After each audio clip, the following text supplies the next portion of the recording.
makes a recommendation for approval or denial to the City Council. The City Council makes the final decision for or against approval of the application.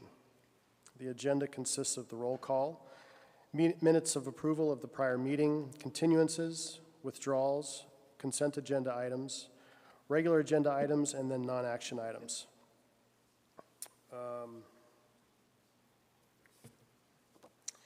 Citizens wishing to speak on any agenda item may fill out a blue speaker card, like one of these, right over here at the desk. Or if not willing to speak, may fill out a yellow comment card, like one of these, and turn it into the staff table before the agenda item is to be discussed. The chair will call you by name when it is your turn to speak. When called, come to the podium, state your name and address, and then begin speaking. Groups wishing to speak should elect a spokesperson to represent the views of the group. To facilitate the meeting, your comment will be limited to 3 minutes for individual speakers, 1 additional minute for each additional individual present at the meeting who has contributed their time, to a representative speaker up to 10 minutes. Please format your speech to be accommodated within the applicable time frame given. For convenience in timing presentations, a light system is installed at the podium. The light will be green for 2 minutes and yellow for 1 minute. Please conclude your comments when the red light appears. Thank you for your interest and time. Now we begin the meeting with the roll call. Chair Higgs? Yes. Vice Chair Young? Yes. Commissioner Gonzalez? Present. Commissioner Kaminsky? Here. Commissioner Ertel? Here. Commissioner Scarborough? Here. Commissioner Serena? Here. All present. Thank you. All right, thank you. As you can see, Chair Higgs is not in today. She's ill, but she is calling in, so we do have our whole group up here today. Now for public comment. I don't believe we've got any public comment. Is that right, Mr. Curtis? Mr. Chairman, we do not have public comment regarding non-agendized items. Okay. Is this the time to do your administrative report, or should we wait until after the approval of the minutes? No, this is a good time. Thank you, Mr. Chairman, members of the commission. Just a reminder that over the last few days, we've had a lot of public comment trickling in for you, and I know the stack is pretty thick. Hopefully you've had some time as it's been metered in, but we do have a lot of additional comments since the packet went out last week. So just wanted to draw your attention to that, and that's on both items 3 and 4 and items 5. Also, we're planning on just combining items 3 and 4 in a presentation, if that's okay with the commission, relating to the same project. And then a reminder that we will be having a meeting in 2 weeks, actually mid-November, I'm sorry. I think it's November 14th, and that's going to be a pretty big meeting as well. So just wanted to remind you. And just 1 meeting in November and 1 meeting in December. All right, very good. Okay, let's move on to the minutes. Do I have a motion for approval of the October 12th, 2022 meeting minutes? So move. Second. Got a first and a second. Can we get a roll call vote? Chair Higgs? Yes. Vice Chair Young?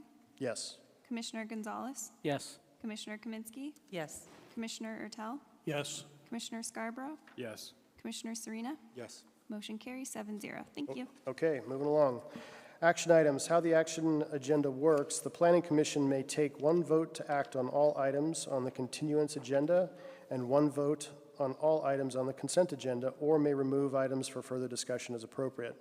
The Planning Commission takes separate action on each item on the regular agenda. Persons interested in commenting on any item may complete a comment card for each item and submit to staff. Those wishing to speak are customarily given 3 minutes to speak on each item. Additional time may be granted to a designated speaker. As I mentioned before, representing 2 or more persons, please submit all the cards together. So I guess we'll move right into the consent agenda, item number 2. Do we have any comment on consent agenda item? If not, I'd entertain a motion. Sure. Request by, let's see, number 2. Yeah, a request by owner to abandon the 50, am I on the right one? I'm not on the right one. This is why I don't volunteer for this, so don't stare me down next time. Move to make a recommendation to City Council for approval of Case 8 AB 2019 per staff recommended stipulations based upon the finding that the abandonment is consistent and conforms with the adopted general plan. All right, I got a motion. Do I have a second? Second. Second. I have a second. Let's do a roll call vote, please. Chair Higgs, Yes. Vice Chair Young, Yes. Commissioner Gonzalez, Yes. Commissioner Kaminsky, Yes. Commissioner Ertel, Yes. Commissioner Scarborough, Yes. Commissioner Serena. Yes. Motion carries 7-0. Thank you. Okay. All right, moving on to the regular agenda, item number 3. We'll get a staff presentation.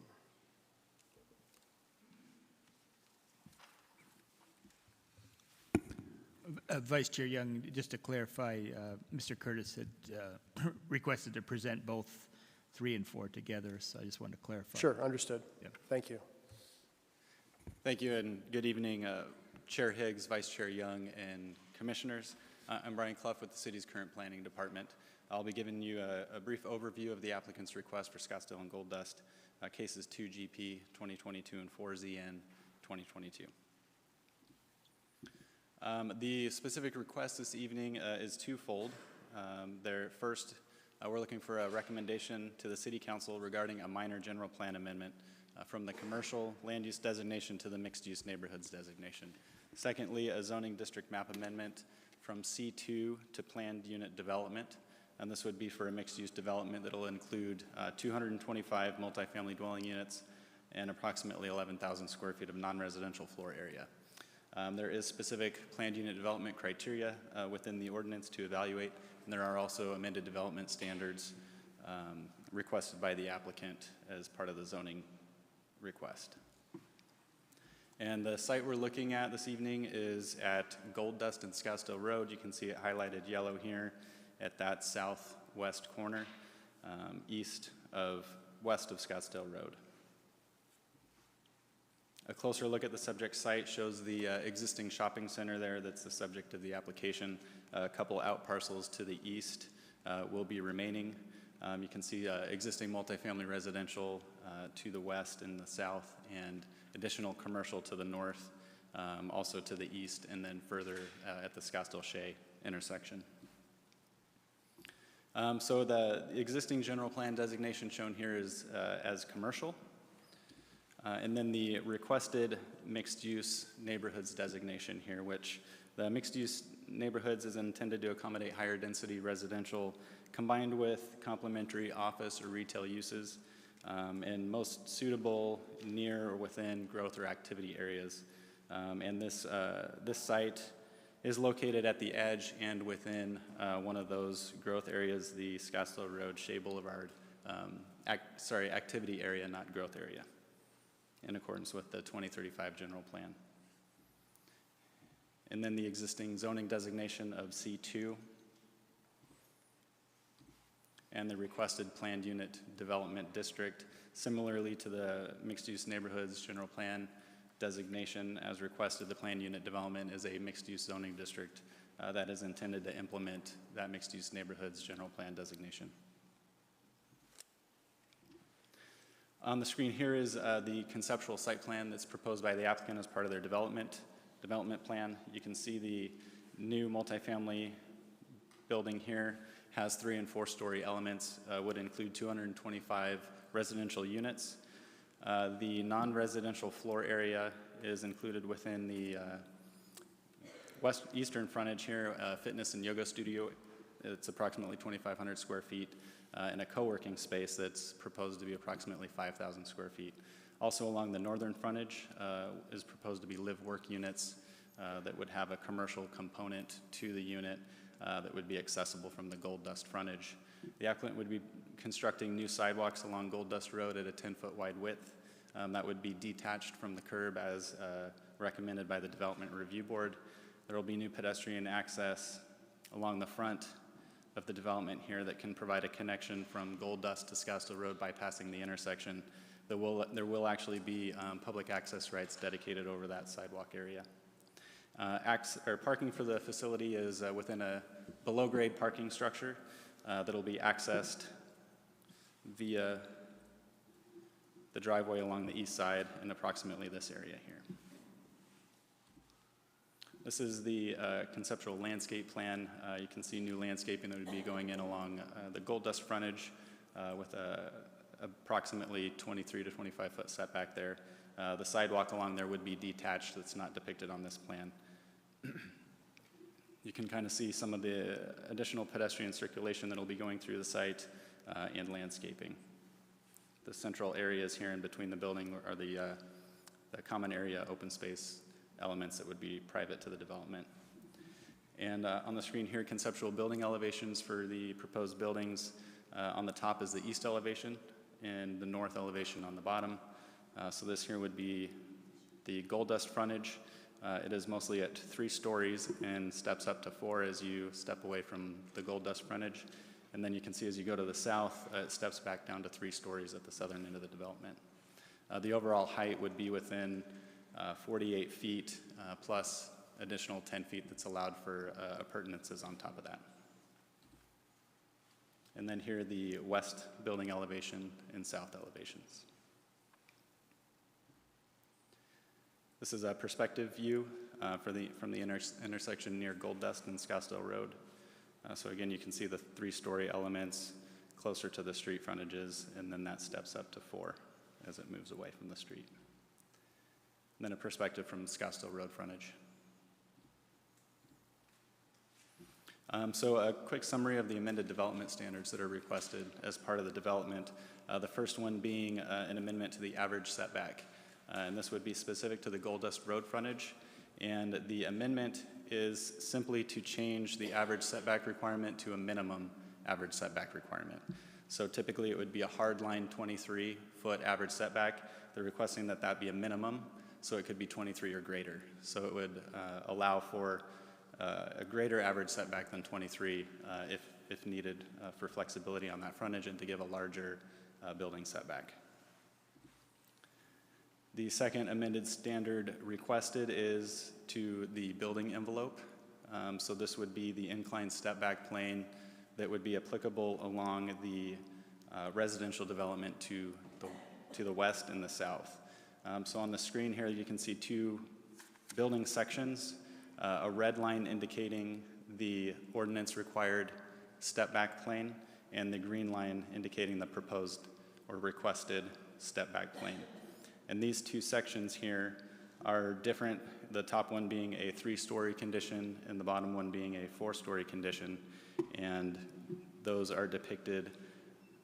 The bottom section here is section number 2 through this portion of the building. The top one is section 4 here. And those are the 2 points that are closest to the property line, so you can see that condition there. And lastly, the third amended development standard has to do with setbacks for patios within the setback area. And this would allow patios to encroach within the setback area along the west boundary of the property. And there's 2 conditions where that occurs as part of their development plan. And if we're looking at the southern part of the building here, this is a blown up view of that. There's 2 conditions indicated with the arrows here. The yellow line would be the setback, and these 2 conditions here are where patio areas are encroaching within that required 20-foot setback. Public outreach up to this point for the request. There was an applicant-sponsored open house meeting back in March 28th of this year. The city and applicant also sent mailings for property owners within 750 feet. I believe the applicant team went beyond the 750-foot radius with their notifications. We had our typical postings on our websites and subscriptions in e-newsletters. We have received several public comments on the application. A lot of comments received in opposition, and even more recently after the packet went out, those have been delivered to you over the last week.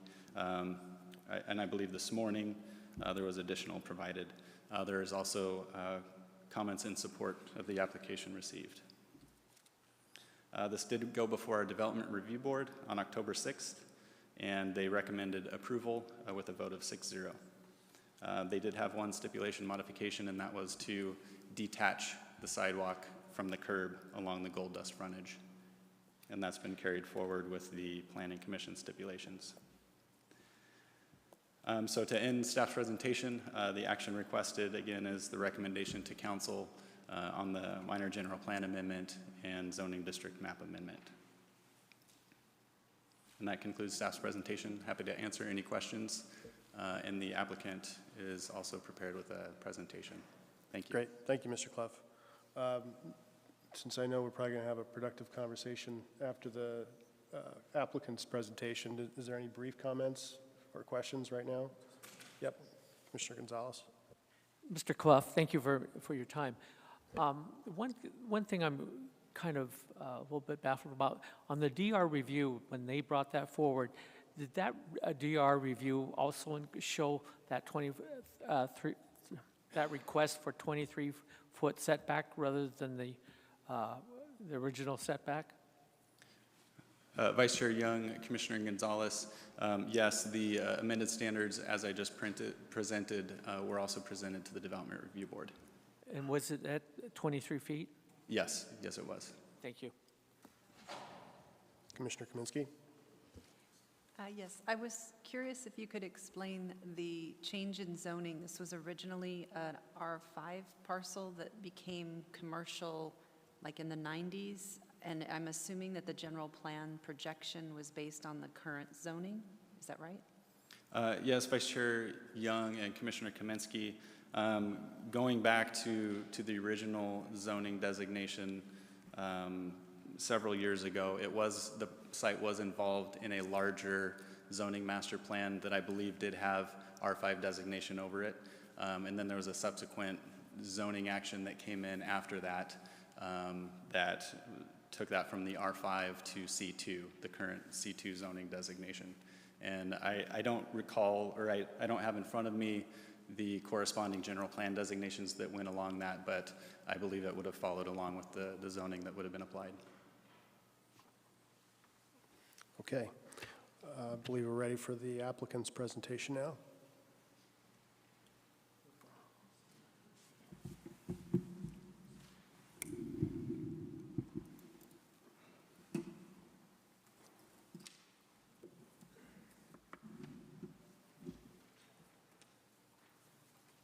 Chair Higgs and Vice Chair Young, before we begin the clock and the presentation, I would respectfully ask Chair Higgs and Vice Chair if I could indulge you with a little bit of additional time to go through a case that really is very different from your typical zoning case and address some of those community benefits.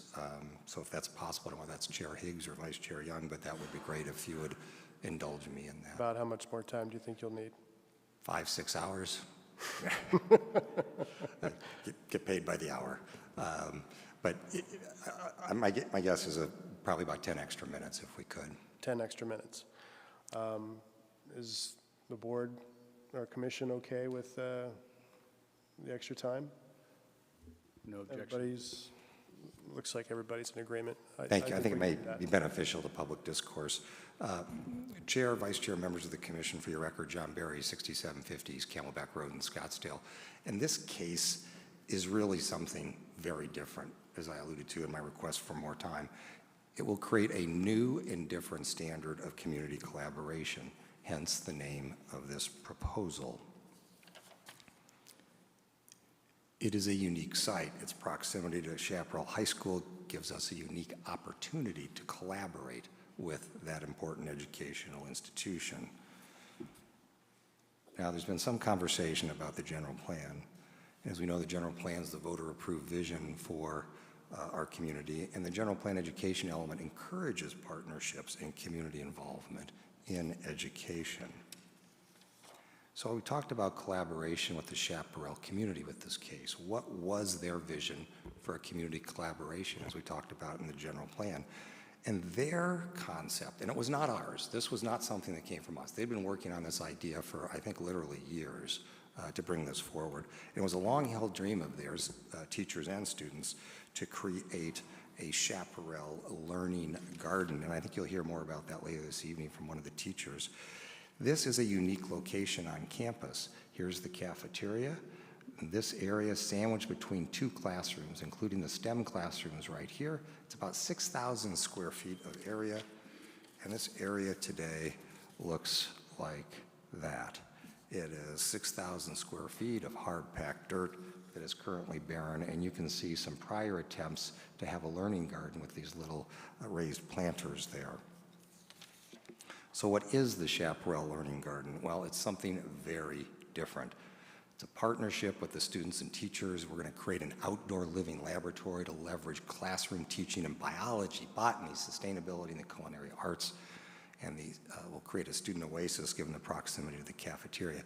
But very importantly, not only are we going to allow this dream to happen for the students that they've had for multiple years, is we are going to be providing the funds to ensure that this is maintained for an extended period of time, and that the teachers can use funds to create new teaching materials to take advantage of this new learning garden. Now, this learning garden will be designed by students. This is one of several versions of what the students are envisioning for this, and these are diagrams that go back over, I think, more than 1 or 2 years. Now, our collaboration with Chaparral is much more than just the learning garden. We are going to be providing larger residences to serve the Chaparral High School community. Why do I say that? Because there'll be more of a demand for 1, 2, and 3 bedroom units given the proximity to Chaparral High School and parents that want their kids to go to Chaparral. We're going to be working with the school district to provide 1 month of free rent annually if you have a child enrolled at Chaparral High School. That's not a one-time thing.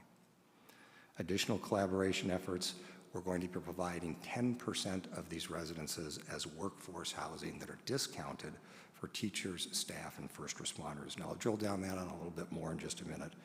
The other thing we're doing is enhancing the pedestrian safety for students that will be walking along Gold Dust. Again, I'll give you a little bit more on that in just a moment.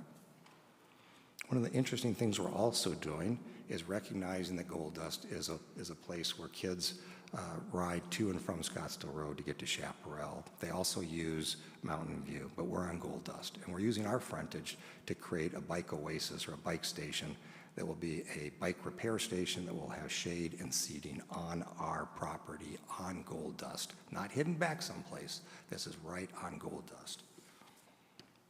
Now, it's a well-known and unfortunate fact that many of our teachers cannot afford to live in our city. Forget the number of city employees that can't live in our city, but just teachers and staff that cannot afford to live in our cities. Now, we want to attract the best and the brightest teachers to our schools, but they can't afford to live in our community. They go to other schools. Now, the new general plan recognizes this conundrum and this issue and this challenge. How did we respond? What's different about this case? What did we do that others have not done? And that is this 10% of the units that will be workforce housing available for teachers. We'll work closely with Chaparral High School to make that available. Now, there is no tax incentive, no tax dollars, no taxpayer subsidy associated with this workforce housing. The cost of this is absorbed 100% by the builder. I spoke briefly, and staff did as well, about the Gold Dust frontage. On the left is the current condition along Gold Dust right here. There are 2 wide existing driveways and a narrow sidewalk along Gold Dust. What will we have when we're done? Now, this image does not show the separated or detached sidewalk from Gold Dust that DRB asked us to do and that we gladly agreed to. We're going to eliminate a driveway. We're going to narrow the remaining driveway by 25%, which means fewer pedestrian and bicycle interactions with cars. We're going to put a double row of shade trees that'll be 48-inch box, larger than the standard required by the city. We're going to widen the sidewalk to 10 feet, and we provide those live-work units on Gold Dust to provide eyes on the street and safety for students and others walking on Gold Dust. Now, for us in the city, appropriately enough and importantly enough, water is top of mind for us. So again, we wanted to be part of the solution. We wanted to do something different. This is a different community collaboration. It's different than other projects you've seen or may see in the future. We provided another first with this case. And this is, we're going to be providing a separate gray water plumbing system in our community that will take the gray water not from toilets, which is called black water, but gray water from showers, tubs, sinks, and washing machines, and then they filter it. And then it is put in an underground large holding or storage tank in the very expensive underground parking structure that we're doing. Then that gray water is metered out to a smart drip irrigation system. The result of all this, and I have this much detail on it because I want you to be aware how well we've thought this out and the specs that we've put, and the effort we've put into this. This will result in 100% of our outdoor irrigation needs. And recall that the needs of our community in terms of water consumption, 70% of our water conservation in the city is used for outdoor purposes. So we eliminate that. We remove 100% of that from this proposed use. That reduces the demand for city water for this project by approximately 1 million gallons a year. Now, how does that compare to the existing uses that used to be in that building that's there today? Are we making it worse than what it was before? Are we actually improving the water issue with this proposed new development? This is something different, and that is that this will result in a 34% reduction in water use compared to the allowed uses that can go into that existing zoned building that is there today. We are part of the solution, not the problem for water.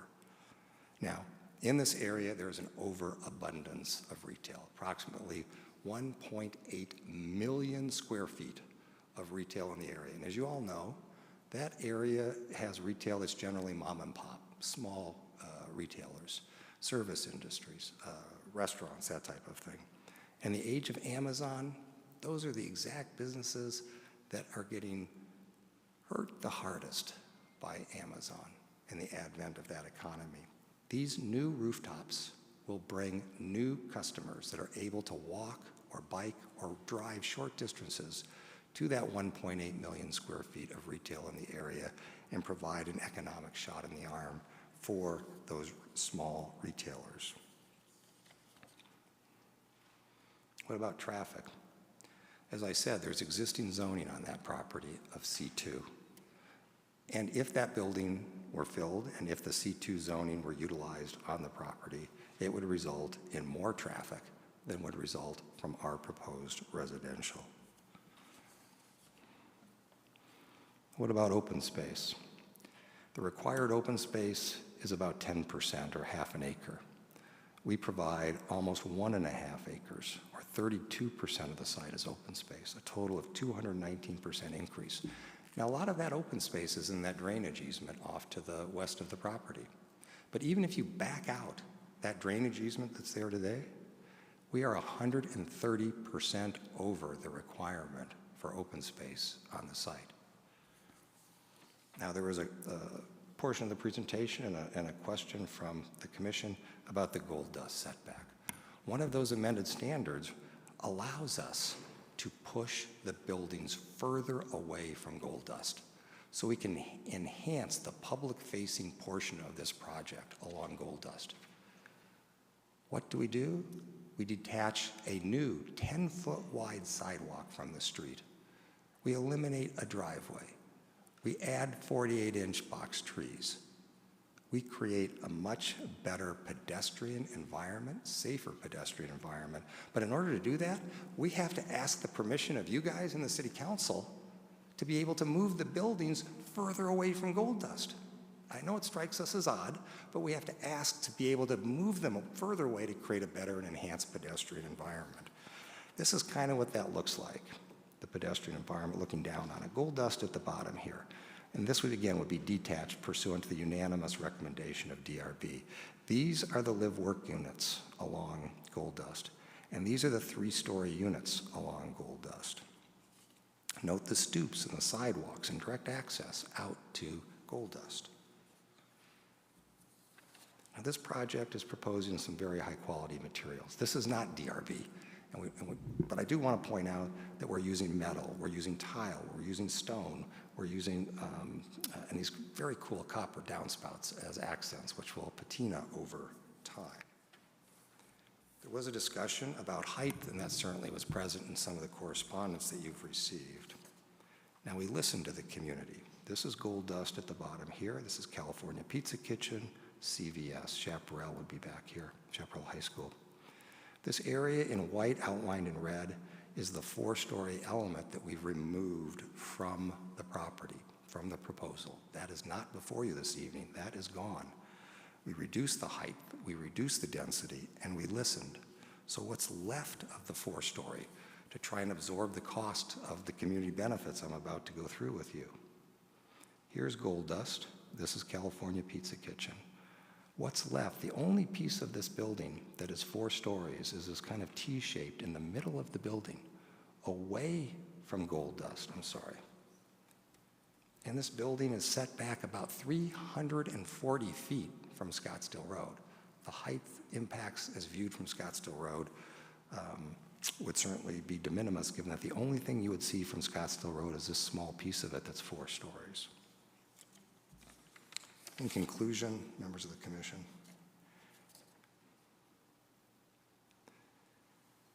being different means being first sometimes.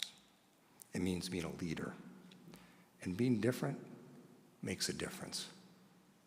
Among these differences from other projects you have seen or may see is this partnership with Chaparral High School, encouraged by the general plan. A second first, 10% of our units are voluntarily, no taxpayer subsidy, no taxpayer involvement, no taxpayer dollars involved. 10% of those units are set aside for workforce housing, teachers, staff, first responders. A third first for our city associated with this project, again, setting it apart, making it different, we eliminate this outdoor irrigation impact on our community.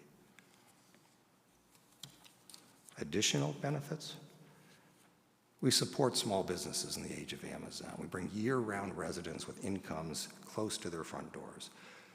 Short-term rentals will not be allowed. Now, the line, "Trust me, I'm a lawyer," isn't applicable. That is actually going to be in the development agreement. And the development agreement is not the purview of the Planning Commission. But that development agreement has a provision, like we have done, and we have pioneered on other cases, has a provision that says you cannot do short-term rentals on this property. I did note there's a ton of existing retail in the area. Losing 28,000 square feet of this building, which this property has never been very successful, is certainly not a blow to the amount of commercial in the area.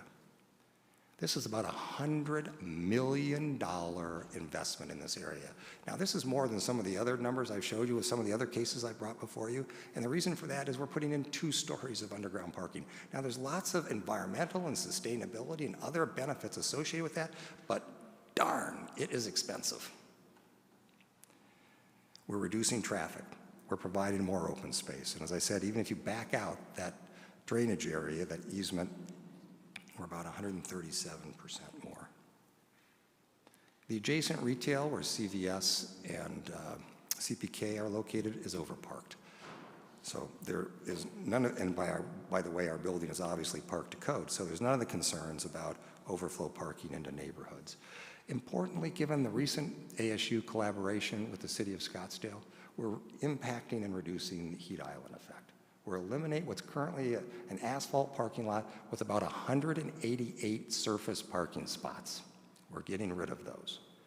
And we're going to put in place 142 trees, a 306% increase over the trees that are there today. And of those 142 trees, 54 of them are 48-inch box trees that are all on the public-facing portions of the building. We are going to voluntarily utilize the International Green Construction Code. Now, the City Council is going to consider adopting the International Green Construction Code and making it a requirement for all projects in Scottsdale. Right now, they're just a requirement for a handful of projects in Old Town. If they do not do that, we still will move forward using the IGCC. As we talked about, we reduced the amount of the 4-story and the density on the property. It does meet a strong need for housing in the area. The current occupancy rate in the area is 98%. Now, this retail site has struggled. We are providing work-live space fronting on Gold Dust. And I will note number 17 is actually very important, and this was something that we had not focused on, and I want to thank Commissioner Serena for refocusing us on it, particularly after some of the recent cases in Old Town where construction mitigation was important. And we have prepared a very detailed construction mitigation plan that will be a part of the development agreement, and that development agreement does have a provision adopting the construction mitigation plan like you saw in a prior case that came before you in Old Town. Staff noted that DRV was unanimous with Councilwoman Whitehead chairing. Now, this case importantly does implement the general plan goals. You saw this before, but I want to close with this.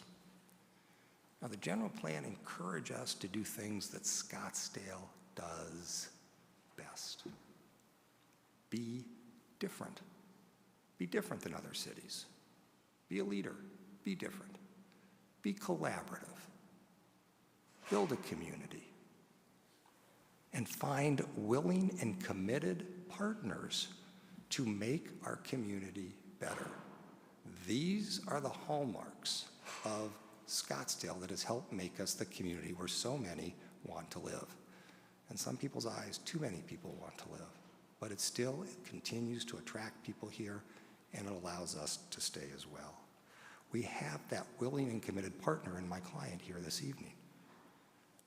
Now, being different, whether it's different than other projects you see or have seen, or whether we're different than other communities, being different makes a difference. We would respectfully request your recommendation for approval to the City Council. Happy to answer any questions. Thank you. Thank you, Mr. Berry. I saw a lot of note-taking up here, so I think there will be some questions for you. But I think, why don't we take public comment now, and then Mr. Berry can come back up and respond to the public comment and then answer some questions.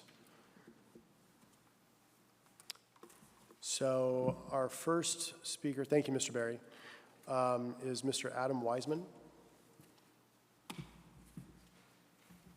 Yep, right up here. Your name and address, please. You have 3 minutes.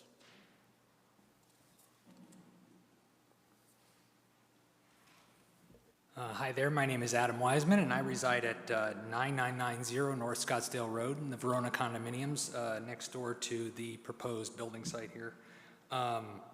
I believe that this project would be a great improvement to our neighborhood. From what's there right now, it's abandoned, and I walk around here at night. I walk my dog, I go out, I like to walk to the stores that are around here, and having something next to me that's going to have trees and sidewalks and all this beautiful stuff is something that I definitely support, and I think you should as well. You know, it's not just for me, it's for the other residents that live in my community and in my apartment, in my condo complex and the apartments behind us, that we have some place that we can walk through and feel safe and like the surroundings. So that's all I got. Great. Thank you. Thank you, Mr. Wiseman. Next speaker is Mr. Andrew Centrella.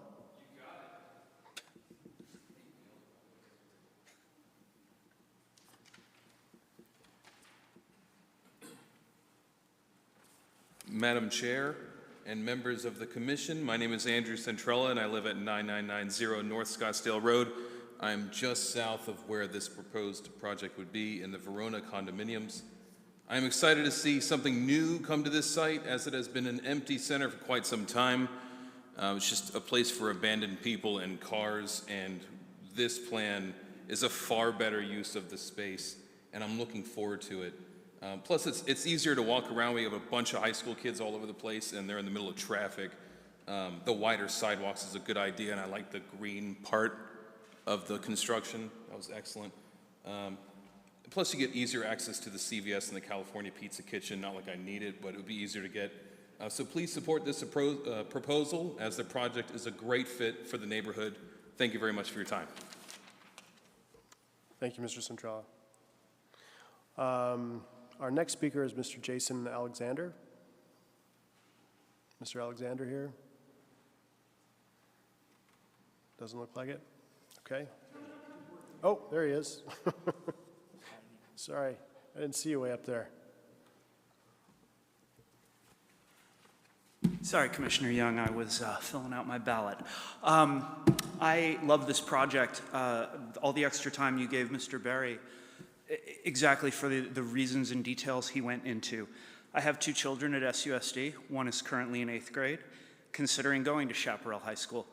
And when we talk about the general plan and the educational element in the plan, this is exactly the sort of thing we had in mind. Greater collaboration between the schools and the city, not through any official means, but through just an understanding and a partnership. When we talk about public benefits to residents, there are 3,000 residents at Chaparral High School who will benefit from these things every day. Those 3,000 residents have 6,000 residents as parents. 9,000 residents will receive public benefits from this project. When we talk about educating the whole child, that phrase has been politicized to mean a lot of things that really go beyond what parents think. Teaching kids about nutrition, teaching kids how to prepare their food, teaching kids how to balance their own diet, how to eat healthy, have a proper body image, because they understand the components of their own diet. That is educating the entire child. When my kids learned good calories from bad calories, healthy eating, how to balance their own meals, that was one of the most incredible leaps as a parent you can take.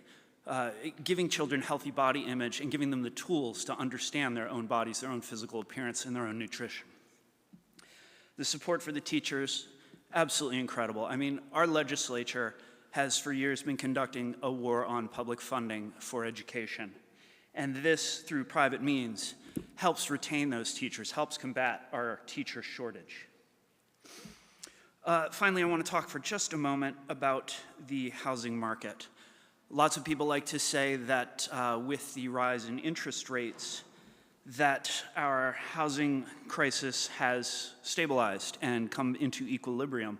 Well, I think a much better word for that would be stalemate.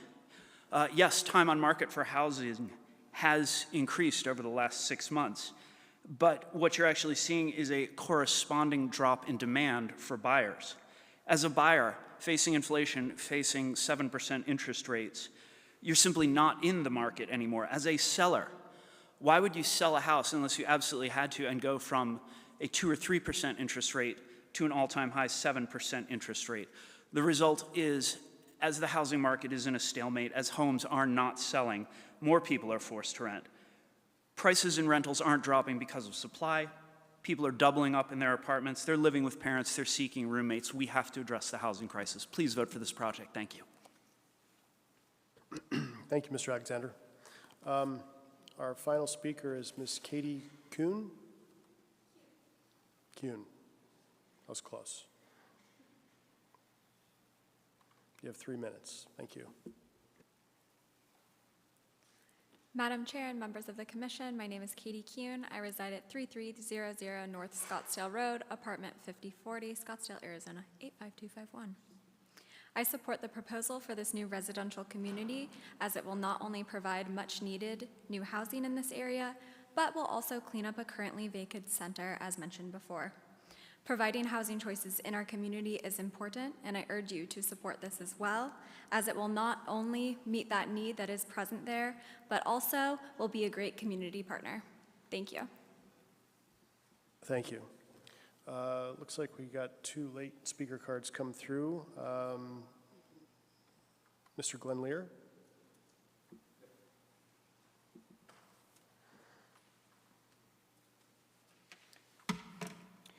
My name is Glenn Lear. I reside at 10711 East Sunnyside Drive, Scottsdale, Arizona, 85259. I'm a strong supporter of the proposed project as part of Scottsdale is in need of new housing options, particularly one that is providing community benefits. The partnership with Chaparral High School, providing the garden and the interface with them, as well as the cutting-edge sustainability, saving almost 1 million gallons of water with the water shortage that we are facing, as well as the new technology, sustainably reduce the water consumption. This is exactly the kind of development that Scottsdale needs.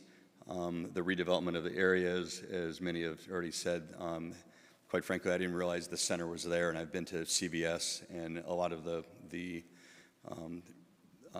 businesses around there, and the center is tucked behind, no one sees it. And the fact we're going to put and have an opportunity to put a housing project there that also supports 10% for teachers in the area, I think is a great point. And I strongly encourage you to support this proposal. Thank you. Thank you, Mr. Lear. Our final speaker is Ms. Jen McCall.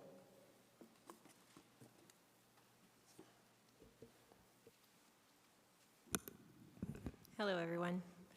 My name is Jen McCall. My home address is 6150 East Surrey Avenue, Scottsdale, but I've spent almost half of my life at 6935 East Gold Dust Avenue, and that's Chaparral High School.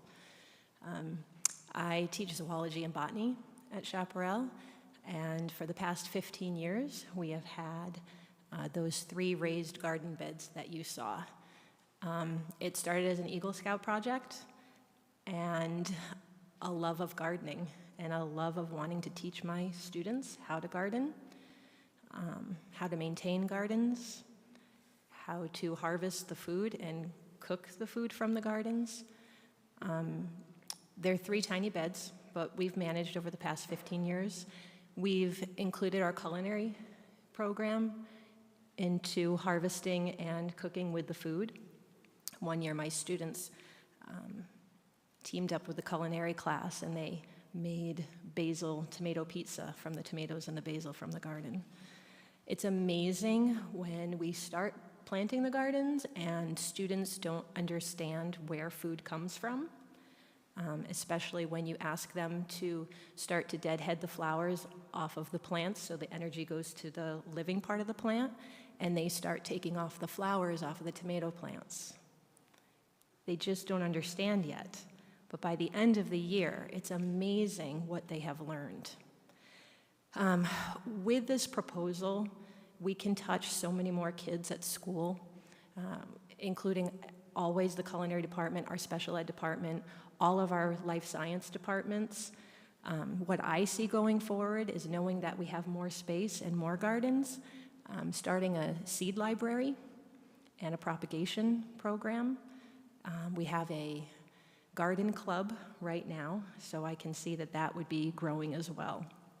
This is something that we have wanted to do for a long time, and it's kind of like the stars are aligning right now, and I cannot tell you how exciting this is for our school community. So it would make a huge difference having this partnership. Thank you. Thank you, Ms. McCall. All right, Mr. Berry. I don't know if you really have any responses to those comments, but I'm sure we've got some folks up here that might have some questions for you, so I'll open it up. Vice Chair, if I might, just a couple of comments on the comments. No, you're right. I certainly don't want to rebut anything that anybody said. Sure. It was outstanding. I do want to talk about Jen McCall for a second, because we all had teachers in our lives that made a big difference, and we talked about this case being different. There are certain teachers and people that come into your lives that have a disproportionate impact on you. And Ms. McCall is one of those teachers. And the interesting thing she talked about that I didn't know until this evening, and my bad, is that this has been a vision and an effort for 15 years. This is not something that we came up with an idea. This was something that she and her community, you heard her talk about special ed community, life sciences efforts that will be brought together. This collaboration, this idea of a community collaboration, that community is neighborhood, it's school, it's broader than just this case. It sets a great precedent for us. So I'm absolutely, I hadn't met you before, Jen, and it really is a pleasure to meet you, and thank you for your leadership and being a different teacher. And I will also note, she wouldn't say this, but I did learn that she is one of 6 nationally certified master teachers at Chaparral High School. So happy to answer any questions you may have. And if I can't, I'm going to ask her to come up and talk about it. All right, very good. Well, Commissioner Tell had his hand up first, so I'll let him have the mic. You mentioned, I believe, that there's 142 new trees being added, And I'm sure that was in the packet, but I didn't focus on that. I did drive over there today. I did look at the back of the lot, and yes, there are trees back there, but I'm curious, are any of the 142 trees going to go in the back? Chair Higgs, Vice Chair Young, Commissioner Ertel, you know, I put that graphic up, that about 142 new trees at Development Review Board, and I will tell you, trying to be punctilious in our analysis here and sometimes failing, not on purpose, but sometimes failing. I actually went back to the client today and said, will you go to the landscape architect and count the darn trees and tell us that that 142 is accurate? And the answer came back, yes, it's accurate. And I know you went out there and looked at the back of that, but I think as I answer the question, it might be helpful to kind of give folks a quick tour of that, so of what's back there. So this, I'm going to walk you from, this is the south end of the project. So our building and our buildings, proposed buildings, the existing center is back here on the other side of this wall, which is also has a view fence above it. So these are the apartments off to the right here, and this is the wash and the culvert going under it. And that's the existing vegetation there. That is part of the property? It's part of our... Not your property, but the neighboring property? No, it's actually part of our property. So a portion of the easement runs on our property, and a portion of that landscape, that drainage easement runs on the other side of the property to the west. We don't control the entire drainage easement. So the wall doesn't go along your border? The wall goes along not our property line, it goes along the edge of the drainage easement, which is on our property. So I've got to, maybe let me do this real quickly, because it can be confusing. Do I understand that you're saying that what we're looking at here on this side of the wall is your property? Yes, it is, but I want to show you another graphic that shows where the property line actually is. Let's see if it's in here. I actually had a similar question to that, and if you're able to put up the landscape plan, I think that might answer the question. So here we go. I apologize. So here's Gold Dust. Here's the California Pizza Kitchen and the CVS, Scottsdale Road here. So that picture was taken, these are apartments right here. These are the Verona condominiums that two of the speakers spoke in support from. Outlined in green is our property. That wall runs along right here, which is the edge of the drainage easement. The drainage easement is in that blue color. So the drainage easement, you can see, runs all the way up here like this. This portion of it right here, inside the green line going this way, is on our property. So we don't control the entire easement. But what I was doing is kind of walking you up the wash so you could have an idea of how dense that vegetation and mature that vegetation is, because it provides a substantial buffer to those existing residences. But again, walking now north towards Gold Dust, our property is off to the right here. In fact, you can see the base of that wall, our wall right here, and the existing apartments off to the left. Again, we're going to keep walking north towards Gold Dust. You can see the fence here with the view fence on top. Here's the back of the existing shopping center, and the foreground here would be the apartments next door. Again, continuing north, this is the last image. Looking at Gold Dust. Gold Dust is actually up here. You can see the bridge, the culvert right here. That's Gold Dust right there. And to the right here is our property. And here's the existing fence and view fence on top of it. And you can see the extent of the vegetation in the area. These are the existing apartments off to the left here. So you asked, are we going to be adding vegetation? The short answer is no. Joking, we have the rainforest of Borneo across that fence. And the other piece of it is we don't want to inhibit the flows in the wash. It is legally a drainage easement. It's not a pedestrian way. The easement only permits drainage structures in that area. Thank you. All right. Commissioner Kaminsky, did you have more to that? Okay. I guess if you could put up the black line landscape plan, it shows the dashed circles representing the existing trees, and Sure, just a the moment, please. solid circles representing the new growth, or the new planted, and I guess that would be, the question being, are those 142 trees excluding all of the existing vegetation? Short answer is yes, it excludes the existing vegetation. And I would note that that Thank you. landscape plan, which I can get it if you'd still want me to, but what shows is the existing vegetation in the wash doesn't give an idea of the size of those existing trees. Thank you. Okay. Any more questions? Commissioner Serena? I do have some questions for staff. I know that we've previously had 4 stories along Shea. I think the last one was a retirement community and an old car wash. I think, I don't know if is it Gold Dust that loops around and hits that retirement home? What other projects along Shea, with the exception of medical or hospital use, is at 4 stories?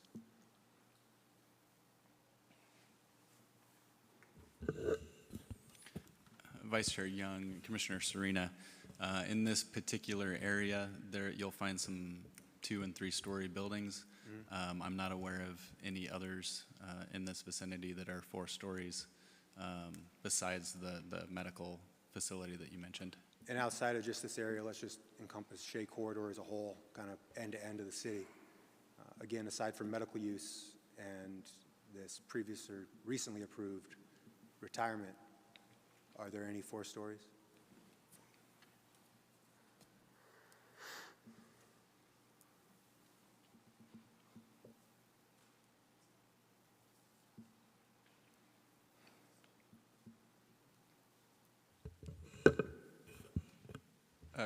Commissioner Serena, I don't believe there are any along the corridor other than the Akoya that you mentioned and the hospital campus.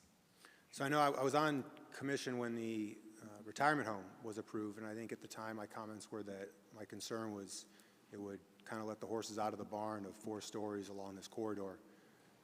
And I don't want to take away from some of the great things the project does have, and that's underground parking. I think the collaboration with the school has been really great, something that I think we could see. I think my concern here is that the next 4-story that comes along isn't going to be 650 feet from a school. And that kind of collaboration that they're doing is going to be challenging to find that kind of community benefit that they're offering on the table now. So, and where I stand now, I mean, I think maybe there's some other comments. I know we got a lot of feedback in the comments, so I'd like to hear what some of my other commissioners say, but I'm struggling, again, with the same reason I struggled the last time there was a 4-story building on Shea, is that next thing you know, we continue to have these 4-story buildings on Shea, and what that does over, one of the longest roads in the city, I think could have a serious effect long-term on both the traffic and the number of people along an already fairly busy corridor. So I'll stop and let some of my other commissioners comment, but I might have some other questions here in a minute. Chair Higgs, Vice Chair Young, Commissioner Serena, would you mind if I weighed in for just a moment? Of course. So we talked about the unique location of this relative to Chaparral High School and all the reasons, all the positives associated with seeing that opportunity in this site, which again is something different with my client, and this proposal is seeing that opportunity to be different with this and the proximity. Now keep in mind that Chaparral does have tall buildings. It does have a theater building, it has a gymnasium building, it has buildings that 650 feet away. Now many of them are 2 stories as well. So, but that crossed our mind when we asked for the 4 stories, exactly what you're talking about. Around this site, there is no shortage of 3-story buildings. And keep in mind that the permitted height in C2 on this piece of property is 36 feet, or 3 stories, plus mechanical. So that's what we could do today. So our thinking was, with that extra floor, that little bit of extra additional height allows some of these great things to happen. Now, I think it's contextually appropriate. I'd be interested in more of your comments later, but we did contemplate that, and we recognize that the only 4 stories in the area, other than the school in close proximity, was that new senior living project located some distance away. Okay, Commissioner Gonzalez. Yes, Mr. Berry, and I have a list of questions I'd like to ask you, if you wouldn't mind spending a little more time. First of all, I want to mention also in the statement that Mr. Berry just said, the density and the height of the school is a little bit more dense, a little bit higher than any areas. Unfortunately, we're not able as a commission to weigh in because that is a school and we don't have any zoning privileges on schools. So that's really a moot question or answer to that. Now, the other question I have is so much is that what percentage do you think of the retail is going to be the first floor of this particular project? In other words, you said 1.8 million square feet of commercial area, but of that 1.8, what is the actual size of the footprint of the building that will allow the commercial to be done? Chair Higgs, Vice Chair Young, Commissioner Gonzalez, well, the existing building is about 28,000 square feet that's there. The number that the staff report gives is approximately 11,000 square feet on the ground level. That is composed of a yoga and fitness studio that is open to the public. That constitutes WeWork or LiveWork, whatever you want to call, or not LiveWork, but WeWork or office space that's available and is rented out to the public.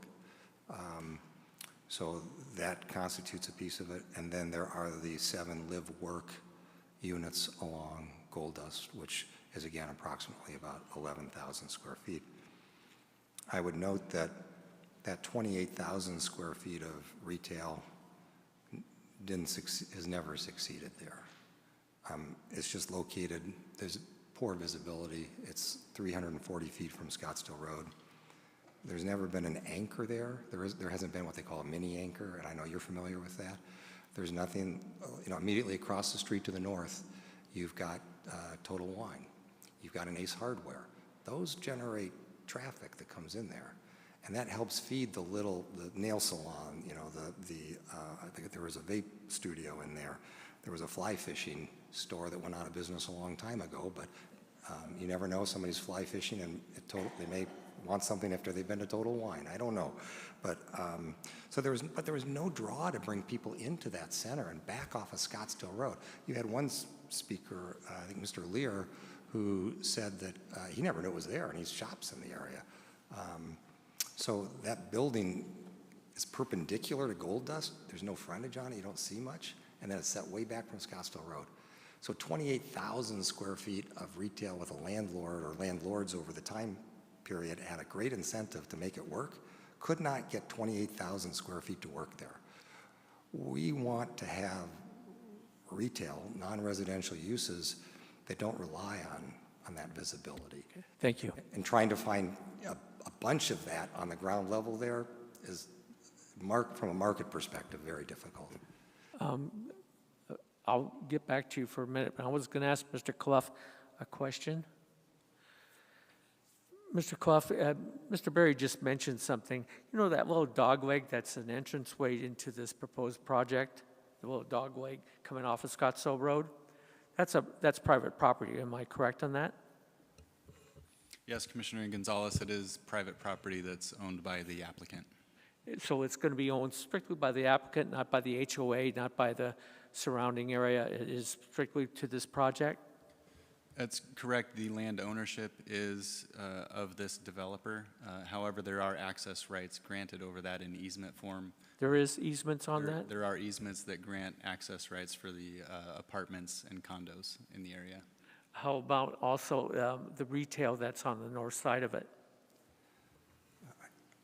Excuse me, not the north side, the south side. Right. The dogleg that's entrance off the Scottsdale. The applicant is indicating that it does also cover that as well. It will have access to it? I'm sorry, Chair Higgs, Vice Chair, Commissioner Gonzalez. There is existing access today, I think since 1982, so there's recorded easement agreements, is my recollection, or I've been told, that allows access for the apartments, the condominiums to the south, and the California Pizza Kitchen and the CVS Pharmacy, and they're all cross-access. Let me ask you, Mr. Clough, excuse me. Is there any advantageous ability as far as that being going to, that easement being dedicated to the city, or should it stay private, do you think? Vice Chair Young, Commissioner Gonzalez, I believe the city has been a party to the access easements that have been dedicated.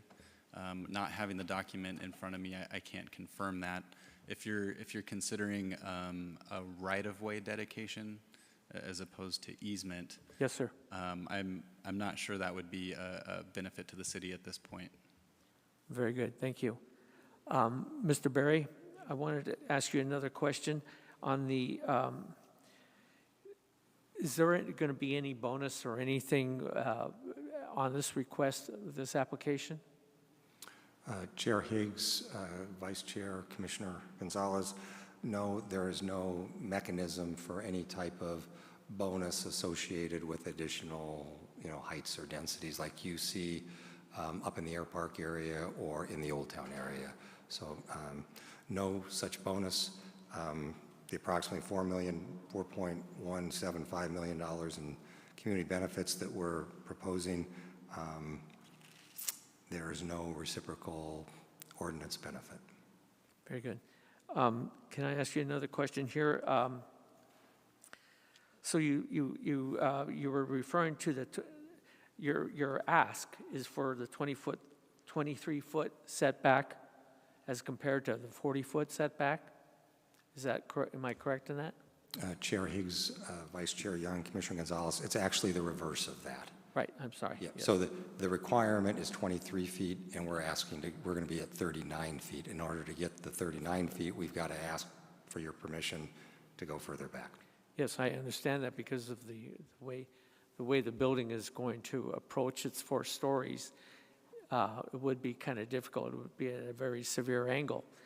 Let me ask you then, is if you're going to do that, let's see. Do you have any west elevations, renderings or anything of the west elevation? I didn't see one in your presentation. West-facing elevation? Commissioner Gonzalez, we do have that available in the staff presentation if you would like to see it on the screen. Please.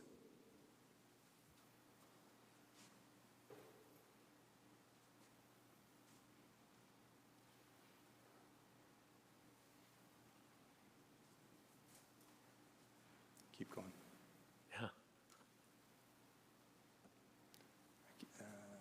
Yeah. There we go, that's it.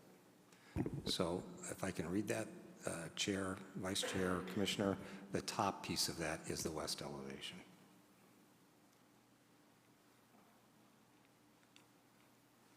Is that was that rendering done with the setback set at the 23 foot?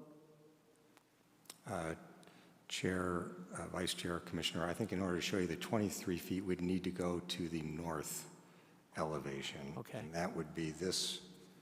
I can actually go back to that for you in my presentation.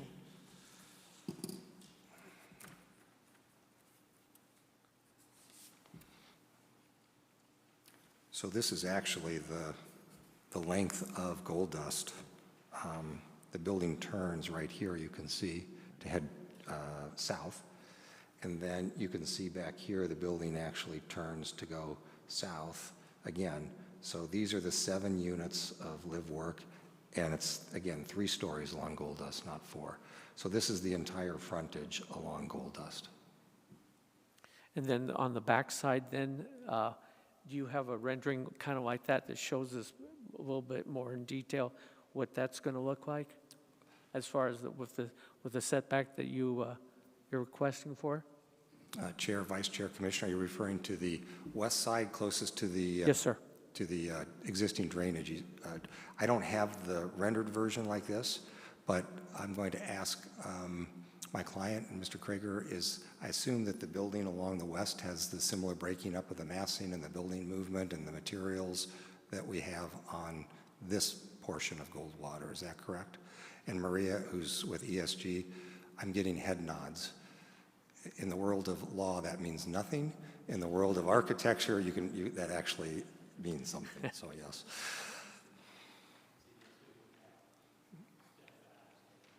You're going to have to talk up there. Yeah, sir. So, no, Stephen, you don't need to. So he said that there will be step backs and it will be similar to this. So what we don't have are the live-work units that would be back there. So the live-work units do have this piece that juts out to define the live-work space along Gold Dust. So it's not going to have these portions here that are jutting out.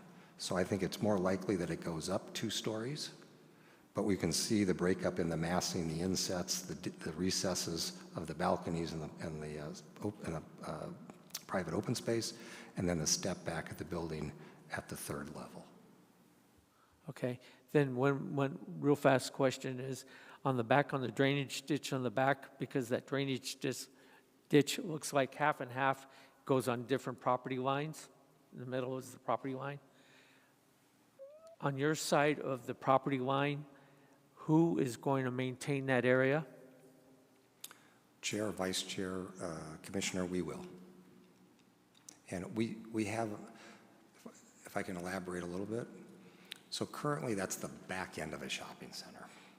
There's nothing back there, and there's nobody back there other than deliveries and trucks backing up at all hours going beep, beep, beep. So what we will have there instead is this type of activity and eyes on that wash. And people will be paying rents, and they're not going to want to look out at an area that is not maintained. So we have, besides a legal obligation to do so, we certainly have a incentive to ensure that it's well maintained and safe. Are you going to do anything to the existing perimeter wall on that side too?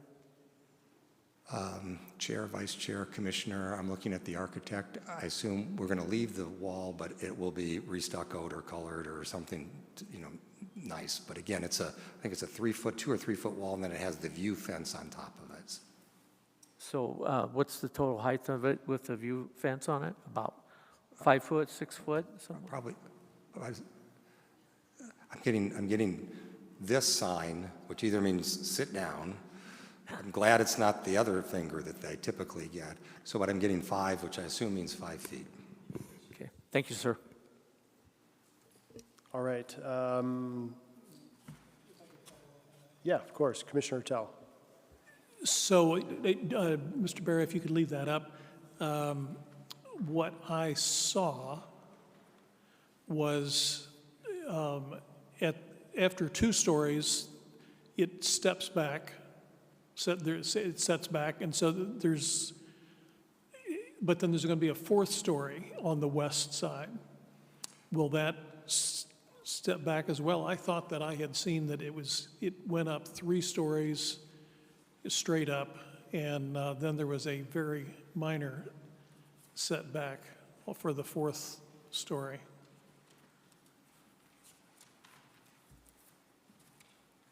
If you'll give me just a moment to find the appropriate graphic. Thank you.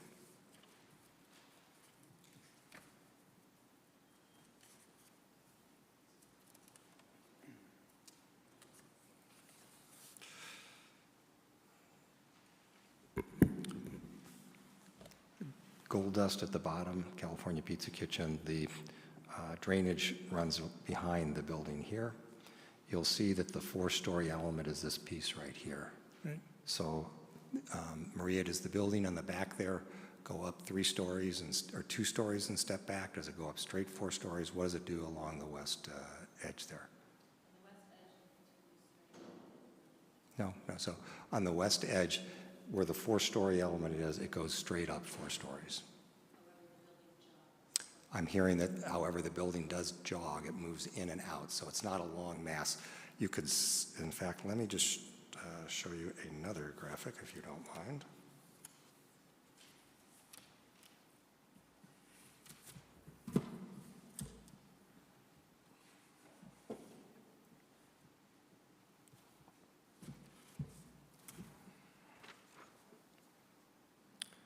So this was actually a graphic that was designed to show the green is the parking garage, and that's not really what we're focused on here.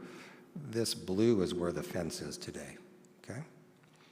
And you can, the red is the outline of the building. What it doesn't show are these pieces like this that go up like that, insets that go in and out of the building. So it's not what you might see on a unnamed project that's being built on Shea Boulevard. And this is the line of the easement with the drainage way on our property, and again, it continues over here with all the lush vegetation in between it. So you can see what the architect was referring to is the building moves in and out, and then it obviously breaks up here as you move back. And that outline of the 4 stories probably is an area that comes, what, about like that, Maria? So it's just a small piece of that area, so you can see here along that edge. So the building moves in and out, if you will, but it goes straight up? Yes. Okay, thank you. Commissioner Kaminsky, you had a follow-up? Yes. I don't think I have an issue with the height or the density, recognizing that it's a smaller infill site that is going to have underground parking, which obviously there's an offset with that to try to provide enough units to address the underground parking, which is definitely an asset. I do share the concern, however, about precedence, and that's where looking at the PUD is, and the exact conditions of this particular lot are important for us in terms of codifying something that is truly unique to this site, that can't be potentially replicated just by wanting what you have, right?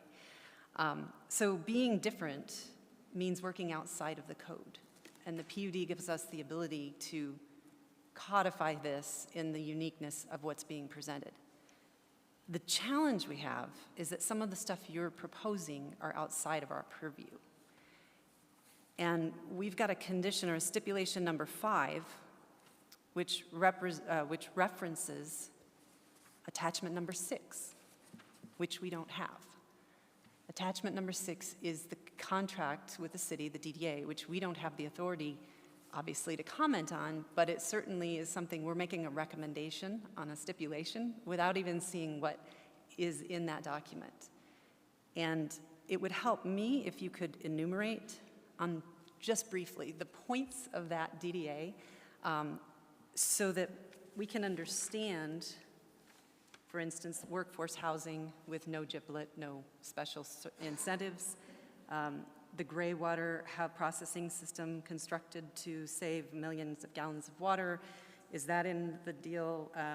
Short-term rentals, you did mention, thank you, is in the DDA, so that's helpful. The International Green Construction Code, which is voluntary, but when we make a recommendation to council and there's an entitlement, I'm also concerned about speculation or value engineering.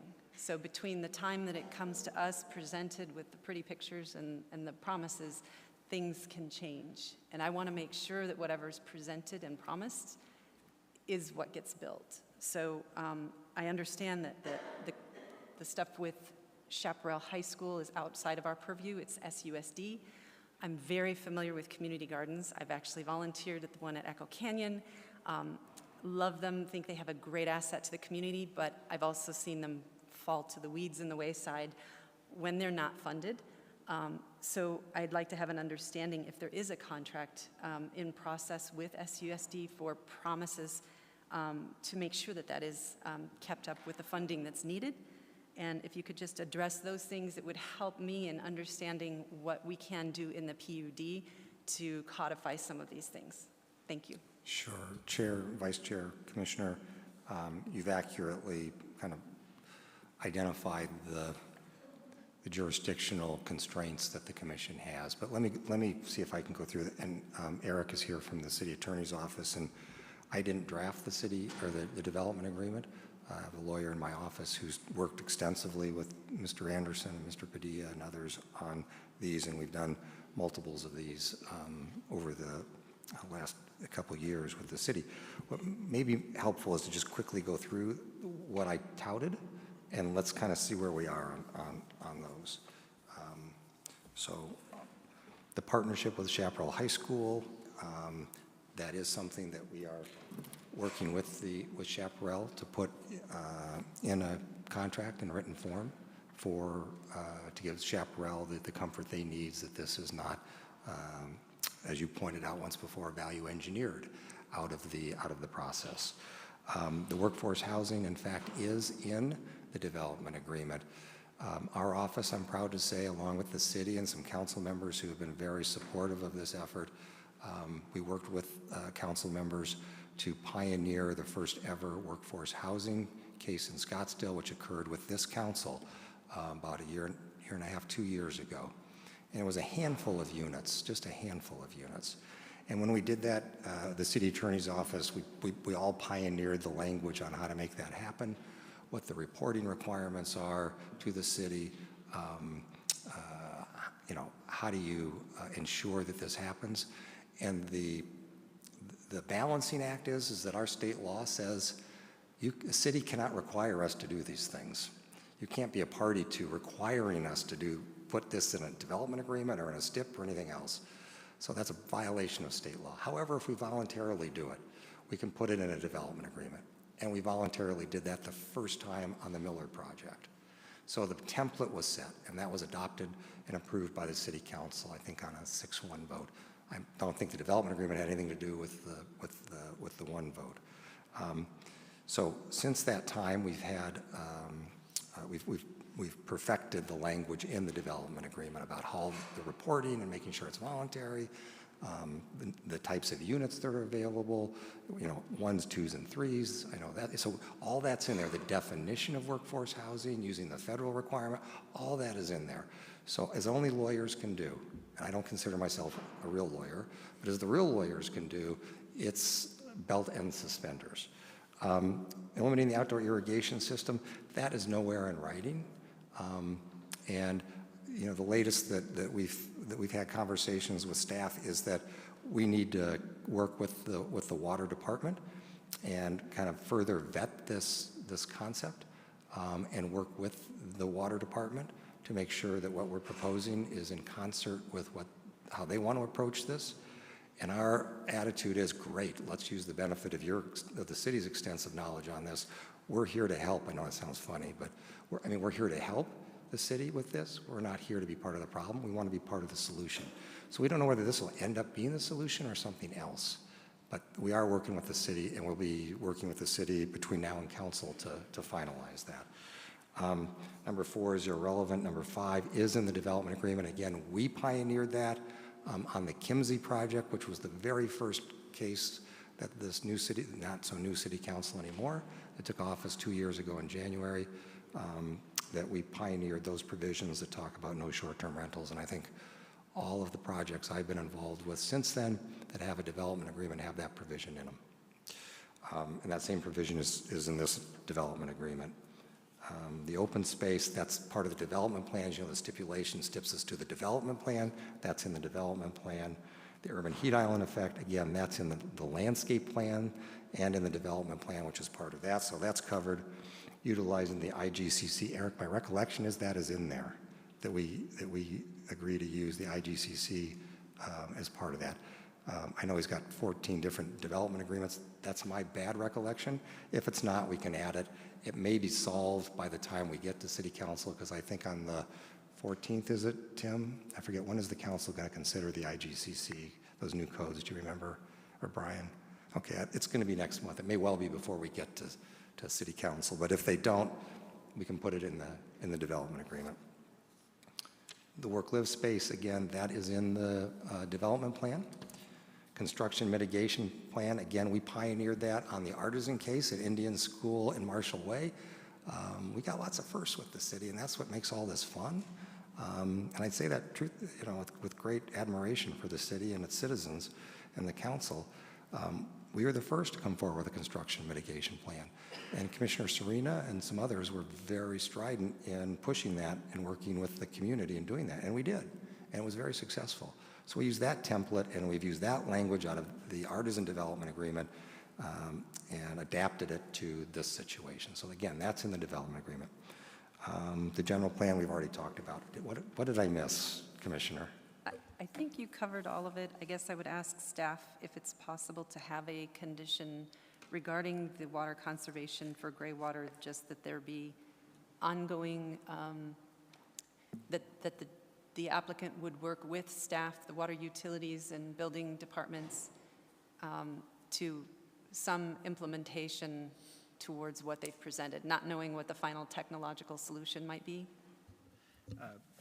Vice Chair Young, Commissioner Kaminsky, at this point, I think I would recommend that just be a suggestion from the commission rather than a stipulation, because there's really nothing, there's not anything in the city code that addresses that issue. And I know there are some concerns, as Mr. Berry mentioned, regarding how that's going to work and stuff, and it's probably a little premature to have a set thing as far as that, because there is some concerns, as I understand, from the Water Resources Department about how that will work and stuff. So my recommendation would be, if you want something, it would be a suggestion that be considered rather than an actual stipulation. So.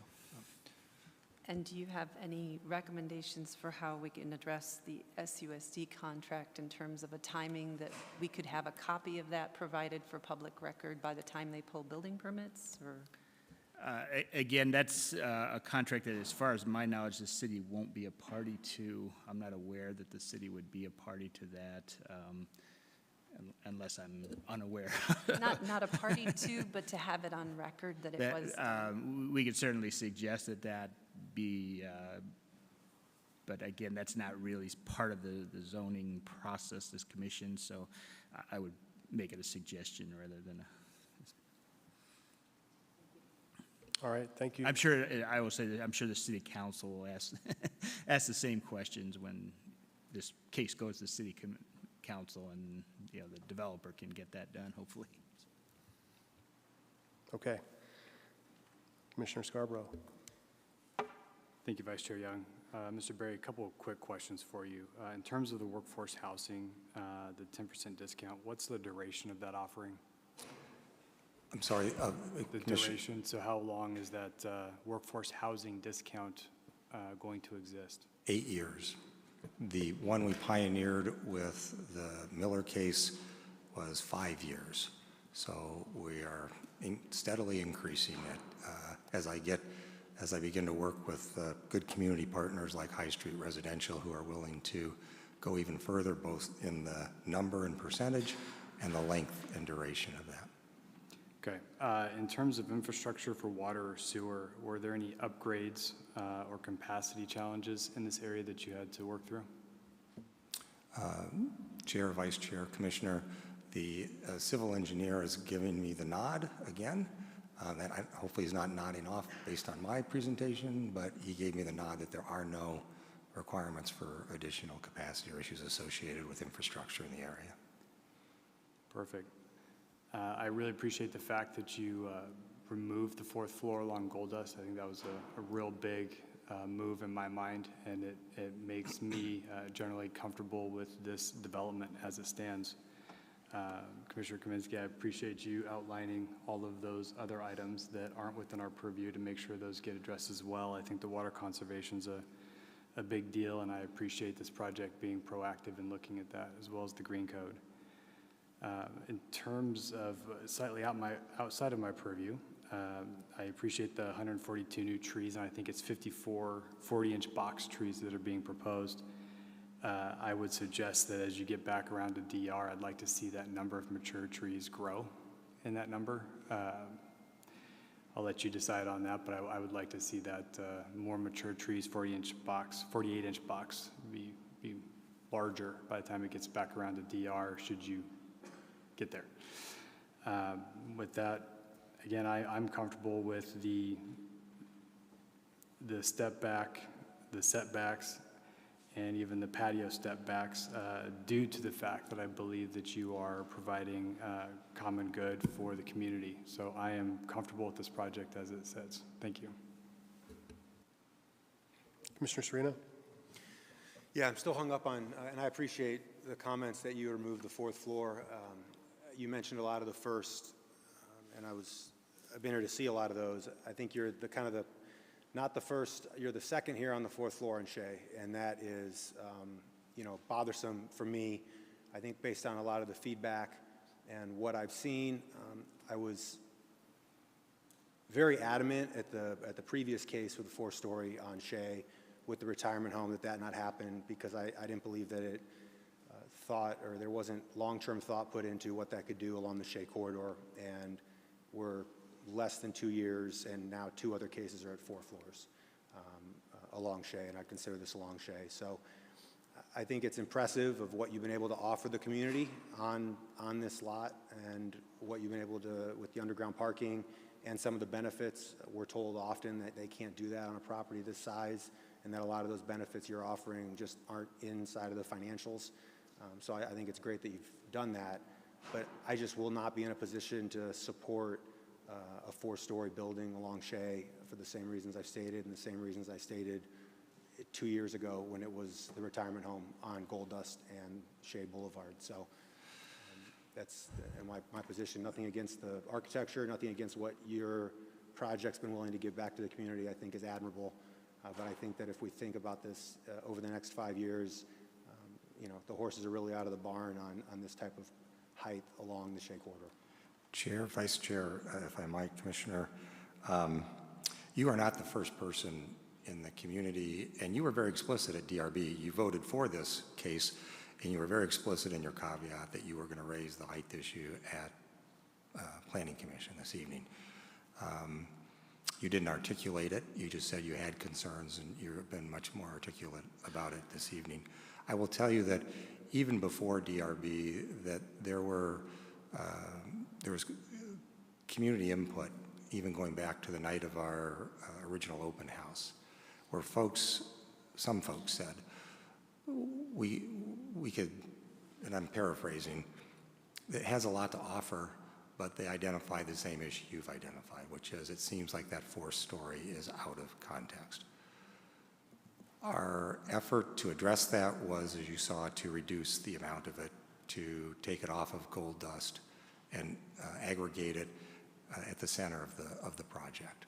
I will tell you that has not been sufficient for not only you, but other members of the community, some of whom live in the area and some of whom don't, but drive by the area and are familiar with the area.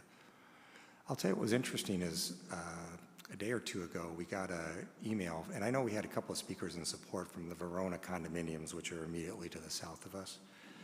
And we appreciate that. But we had an email from someone in there and we've been working very hard with the board in there to address some of their issues. And one of the issues that's come up from some of the folks in Verona that we've talked to that didn't show up tonight was the height. And that arose really fairly recently. But one of the things that we recognize is there are some folks that are immediately impacted by it, not just the philosophical policy decision that you've identified as an additional rationale. So that was new information for us and impactful for us. So, I mean, I've had the opportunity to discuss that with my client with that new information from a day or two ago. As again, we continue to work closely with the board. The board has not come out formally and said you have to lose the 4th floor at all. They've not taken that position, but that's certainly been articulated with some folks in the community. So in discussing it with my client, we recognize that by giving up the entire 4th floor, it makes it even more difficult, but we've committed to do them, and Commissioner Kaminsky, we have articulated our commitment to that. And so it's kind of, we understand the importance of this to the community, and I've got the authority from my client to say that we will move forward to the City Council with no 4-story element on this project. On the entirety of the building? On the entire building. Now, I do want to reiterate, because I think it's important that as I said, we've got a little less than $4.2 million in real dollars in community benefits here. And this project is different. And I've got a different client here who's willing to do this. But I just, as you consider this and the community considers this, please keep in mind that this property, with its current zoning, if height is the issue, an issue, this property with its current zoning doesn't have to come back to Planning Commission, doesn't have to go to City Council. They can build a 3-story building on this property.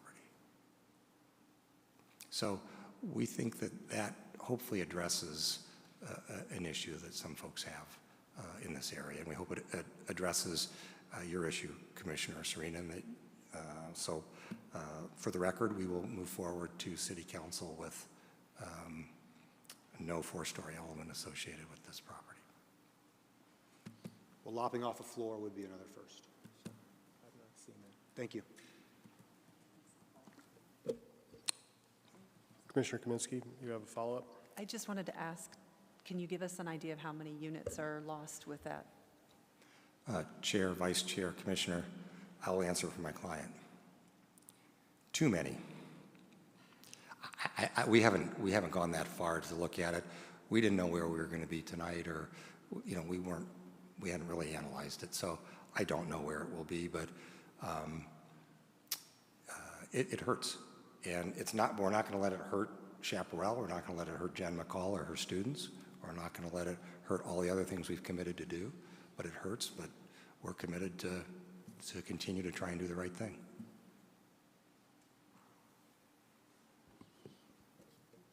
Commissioner Gonzalez? Thank you. We appreciate, the good faith effort on their part. Is there anything that you can do on that setback of the 23-foot? I know it'll change if you put, because I really can't figure out the scale of it now. If you lob off that 4th story, which is great, that will change your rate of incline on your setbacks for that that you're doing as a comparison for the 23-foot setback. Your inclines then, of course, will change that angle of approach. So do you have any idea what that might be? Have they maybe flown it by? Chair, Vice Chair, Commissioner, are you referring to the side adjacent to the drainage channel or the gold dust side? The gold dust side. So we're not changing the setback along the west edge adjacent to the drainage. We're not changing the setback, so we're not asking to go any closer. We're complying with the ordinance. What we're asking for is to not have to use as steep an angle after you go up. And the short answer to that is losing the 4th floor will help in several places along there. I don't think it eliminates the need for that amended development standard, but it certainly minimizes it and helps it. So the short answer is yes. I don't have any detailed analysis to show you, but it certainly helps, or hurts from my client's perspective, but yeah. Commissioner Tell? There are so many good things about this project. First of all, adding something less now than 225 places for more people to live, that's a good thing. What you're doing for Chaparral is a good thing. Getting the live, work, and the collaborative workspaces, that's a good thing. I'll say revitalizing the commercial, like you say, that, fly fishing shop has been gone. I guess the yoga shop is still there. I'm not sure if Inchan's or whatever the name of that restaurant is still there or not. But it's, there's been a lot of turnover there. So revitalizing the commercial, with residential is a good thing. Economics, because I look at these things all the same way: amenities, aesthetics, and economics. The traffic, people are concerned about traffic, but it's not an issue here because of this project. The 2020 traffic on the Scottsdale from Mountain View to Shea, 59% of capacity. That ranks 139th in the city. This project, You know, in fairness, it'll probably add some traffic because nobody goes to that shopping center. Nobody is an exaggeration. Few people go to that shopping center. So, you know, the traffic study was based on full occupancy of the shopping center, you know, which ain't going to happen ever. So will there be some more traffic? Yes, but the street can certainly absorb that additional traffic as it is less than 60%. Having more people around there to visit commercial, the retail, that's a good thing. You know, what you're doing with water is a great thing. You know, having just completed the Citizens Academy, I encourage everybody in Scottsdale to go to the Water Department's Citizens Academy. If you're looking for applications, there's a man right here in the audience, and I'll let it go. But anyway, that's a good thing. What you're doing with water is a good thing. Aesthetics. You know, there's some pluses on the aesthetics. Underground parking gets rid of the big parking lots. We have a design that the DR board approves. Nice landscaping on the north and on the east. But it still comes down to what are you doing to those people. Yes, they're just renters, but renters are residents too, and we need to treat them with respect. And, you know, when you had it as a 4-story building, it was like a huge brick facing those people. And I went over there and I walked on both sides as you did. And yes, the trees would block some of that and they would soften some of that, but it was still a 4-story brick they would be facing. So, you know, I was prepared to rant about that, but if you're removing that 4th story, and I understand that's an economic hit to you, not, you know, to the community, but to you. And I appreciate that. You need that money to pay for these things. But aesthetically, we're much better. The community is much better off without having that 4-story brick there. I disagree with some of my colleagues. I think 4 stories do work some places, you know, along Scottsdale, along Shea. But we needn't get into that. We agree on this, that in this case, you know, 4 stories is just too much. So I can be supportive. I was prepared to say the negative aesthetics of the 4th floor outweigh the positive amenities and economics, but I can't say that anymore because we don't have that 4th story. I think a 3-story works. Thank you. Okay, one person we haven't heard from is Chair Higgs. She's been quiet. Is she still on the call? Does she have any comments? Chair Higgs? I am on the call. This has been a good, healthy discussion across the board, feedback from the community as well as commissioners.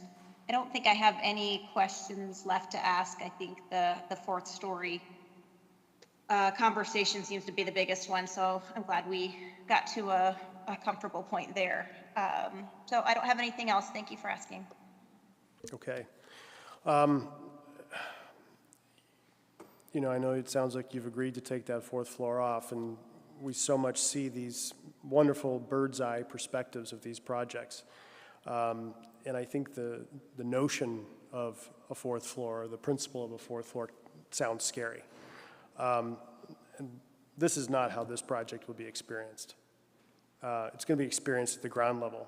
And with the setbacks that you had, I was comfortable with the current design as presented. I mean, those 4th floor elements are so far back you wouldn't even see them. Neither here nor there. It's wonderful that you have made the accommodation to take that 4th floor off.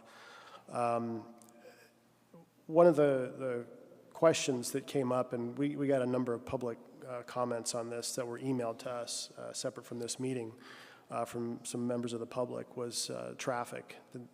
And I think you touched on that a little bit, and Commissioner Ertel talked about it a little bit on Shea. What are your, traffic counts out of the north and south? Because you're going to be putting cars out onto Gold Dust and then also out on Scottsdale Road.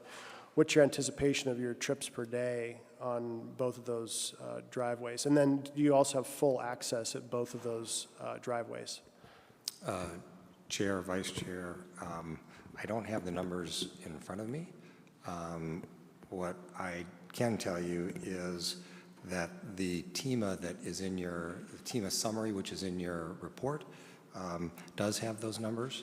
That TEMA has been accepted. The conclusions of the TEMA are that we do not increase, let me see if I can find the, give me a second here.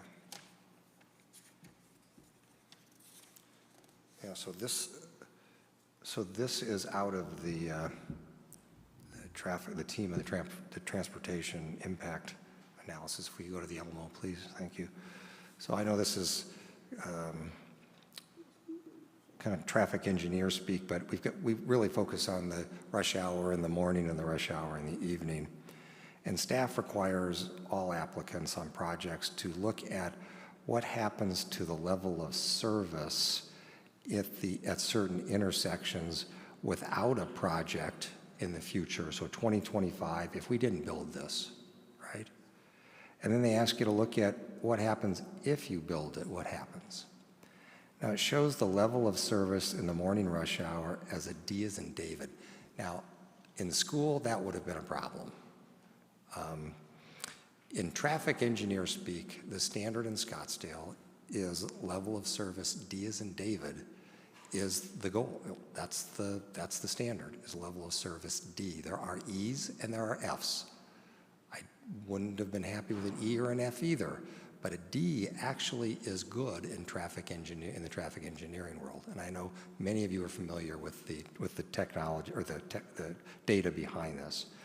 So the current delay at the overall intersection, not in one direction, but everybody going different directions, says it's 47.1 seconds in 2025 if we don't build this project.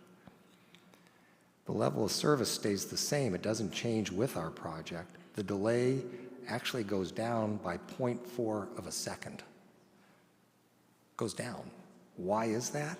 The asterisk here is the single timing is modified.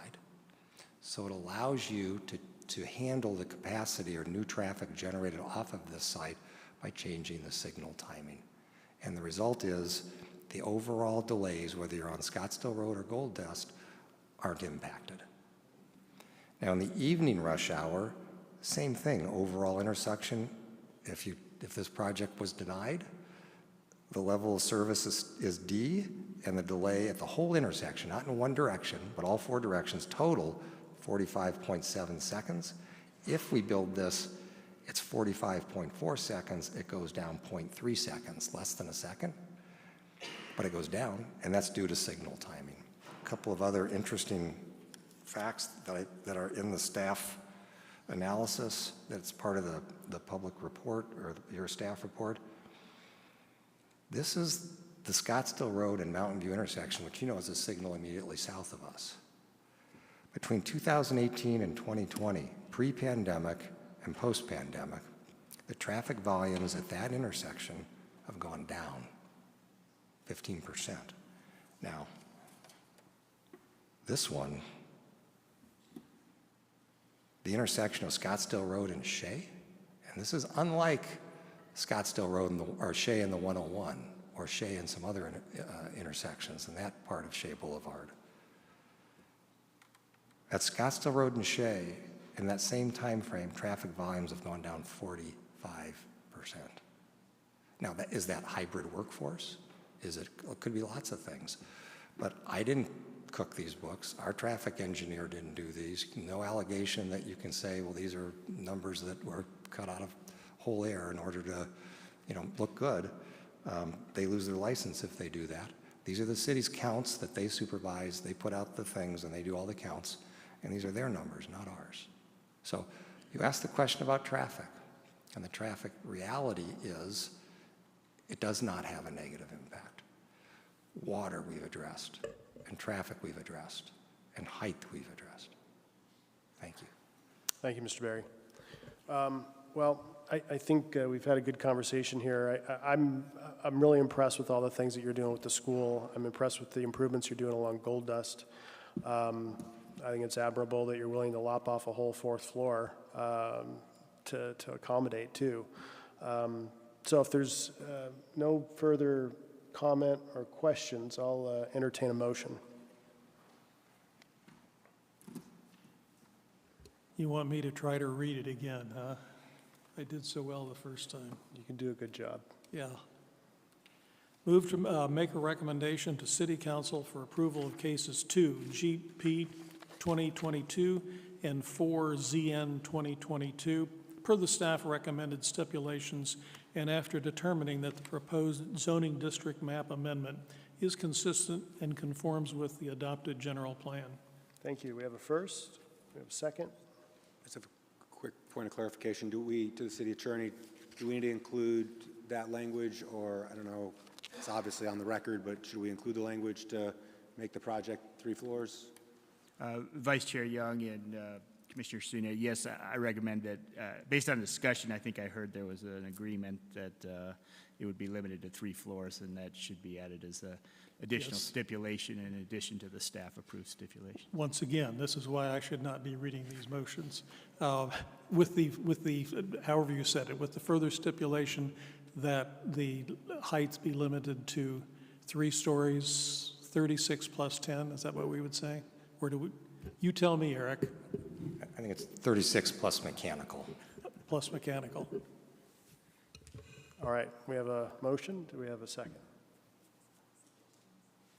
Of course.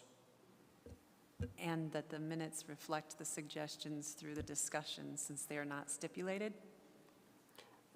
We'd have to ask Mr. Attell if he would accept. That is exactly what I would have said. The suggestions? Yes. Okay. Second. Okay, we have Second. Second. Vice Chair Young, if you don't mind, just to clarify, is that a friendly amendment to the motion that Commissioner Kaminsky proposed? You just didn't hear me say Accepted. it, that's all. Yeah. Yes, that's, I believe Commissioner Attell accepted that. Sure. Friendly amendment. yes. Thank you, appreciate the clarification. All right, we have a motion and a second. Can we get a roll call vote, please? Chair Higgs, Yes. Vice Chair Young, Yes. Commissioner Gonzalez, Yes. Commissioner Kaminsky, Yes. Commissioner Ertel, Yes. Commissioner Scarborough, Yes. Commissioner Serena. Yes. Motion passes 7-0. Thank you. Thank you all very much, appreciate it. All right, thank you. I would like to suggest, since we've already been here for 2 hours, that we take a 5-minute break if anybody needs to use the restroom or get a drink of water, and then we'll come back in about 5 minutes.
think we have everyone back up here, so why don't we go ahead and get started again.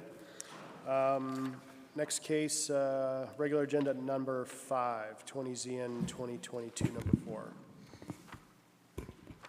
Good evening, Chair Higgs, Vice Chair Young, that seems very loud, and Planning Commissioners. I'm Mayor Tessier with the Planning Department, and the case before you tonight is 20ZN 2002, number 4, Optima McDowell Mountain Village. The subject site is located at the northeast corner of North Scottsdale Road and East Mayo Boulevard as highlighted in yellow. Before you is a close-up aerial of the subject site with surrounding uses that include GPS Insight to the north, the former Henkel Dial building, Arizona State Land to the east and southeast of the site. We have an existing auto dealership to the south, which is that Bell Lexus dealership, and then we have City of Phoenix to the west, which is just a mixed use of commercial type uses. Today, the applicant's requesting to rezone the site from general commercial, planned community development, to planned airport core development, airport mixed use residential, planned community development, and planned shared development for a new mixed use development. According to the general plan future land use map, the site is designated as mixed use neighborhoods, which does support high density type development with complementary commercial retail type uses. The site is also located in the Greater Airpark Character Area Plan, and it's designated as Airpark Mixed Use Residential, AMUR, which also supports that high density residential type development along with the supportive commercial type uses such as restaurants, hotels, and retail.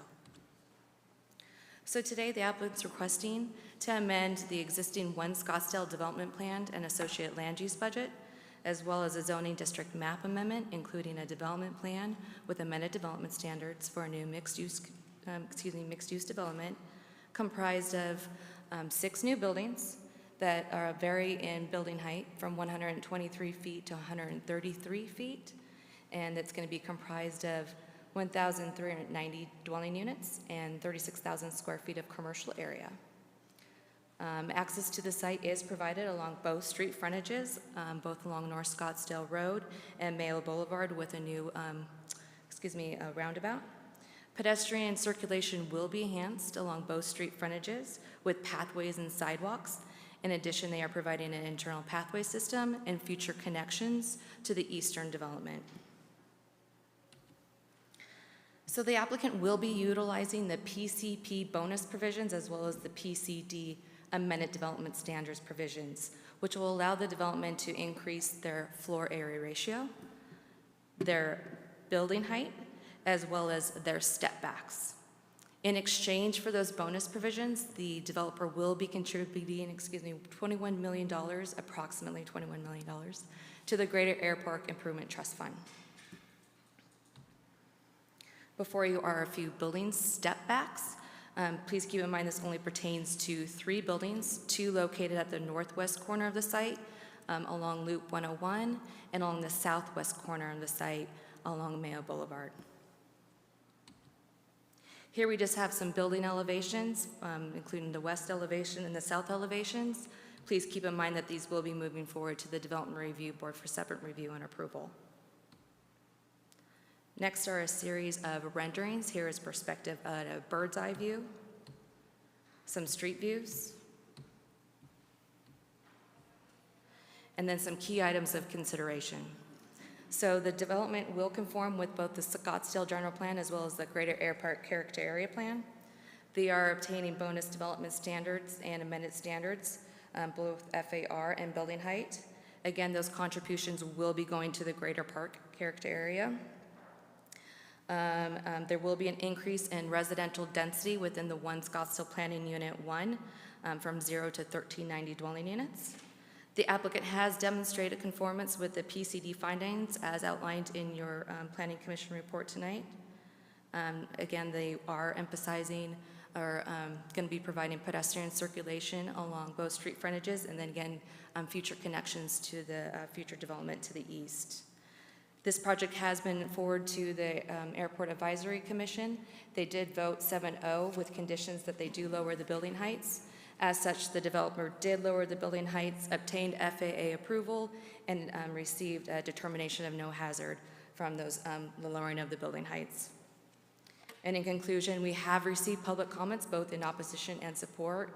And just a reminder that the ones that were not published in the report are on your dais today. So please take a look at those as well.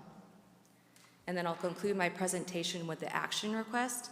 But the applicant has prepared a presentation and he has provided a summary of his public outreach efforts for you to have a summary of that. So that concludes staff's presentation. Great, thank you, Ms. Tessier. Are there any comments, questions right now from anybody? Nope? Okay, so we'll go ahead and have the applicant give their presentation.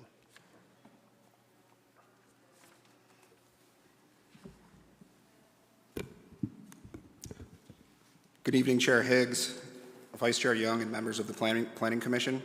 It's great to be back here, and we are excited tonight to present our project. Thank you for meeting with us and your time spent reviewing the project over the course of the past several months. I also want to say thank you to Meredith and Tim and the city's planning and building departments. They've done a fantastic job. We appreciate all of their hard work and efficient communication and coordination getting us to this point.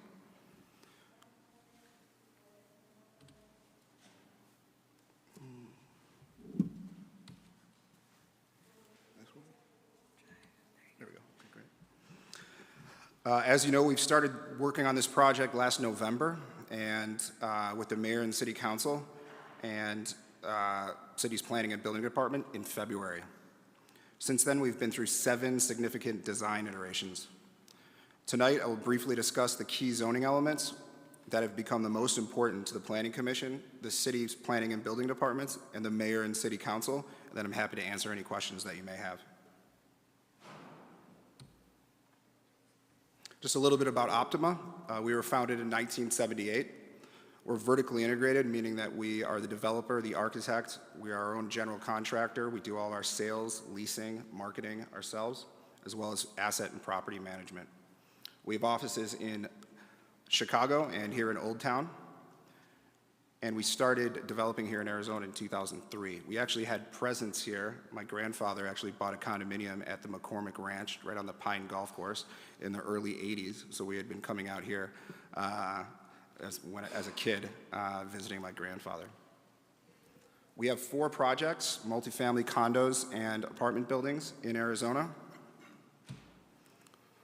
Upper left is our Optima Biltmore Towers project. The upper right is our Optima Campbellview Village project. We also have Optima Kierland, which is our most recent project, and Optima Sonoran Village on in the lower right there.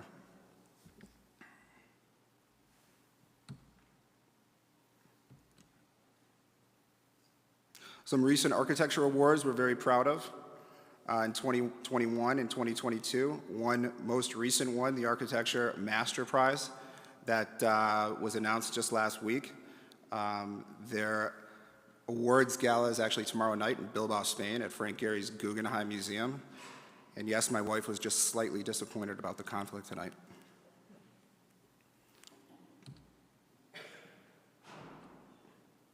About the site.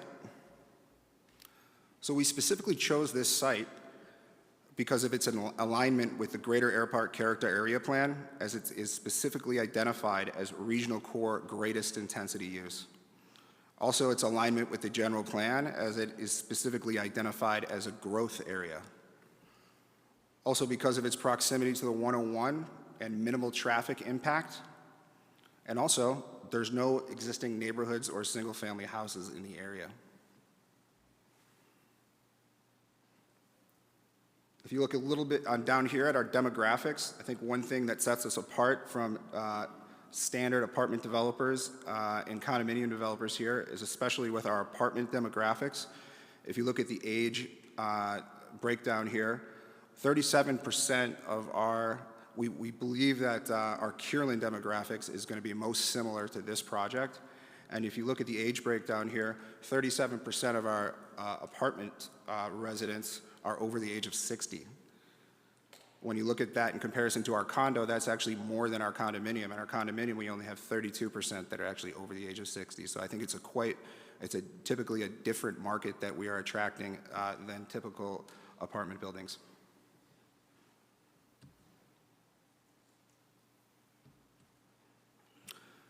Talk a little bit about the development plan. There's 6 buildings, a total of 420 condominium units, and a total of 970 apartment units, for a total of 1,390 homes. 36,000 square feet of commercial, a total density of 64 units to the acre, and an FAR of 2.42.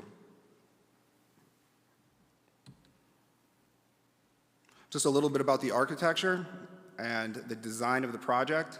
As far as site access goes, here on Scottsdale Road, we have a right-in only, and then we have 2 entrances off of Mail Boulevard, as well as we are adding this turnabout that you see here as well.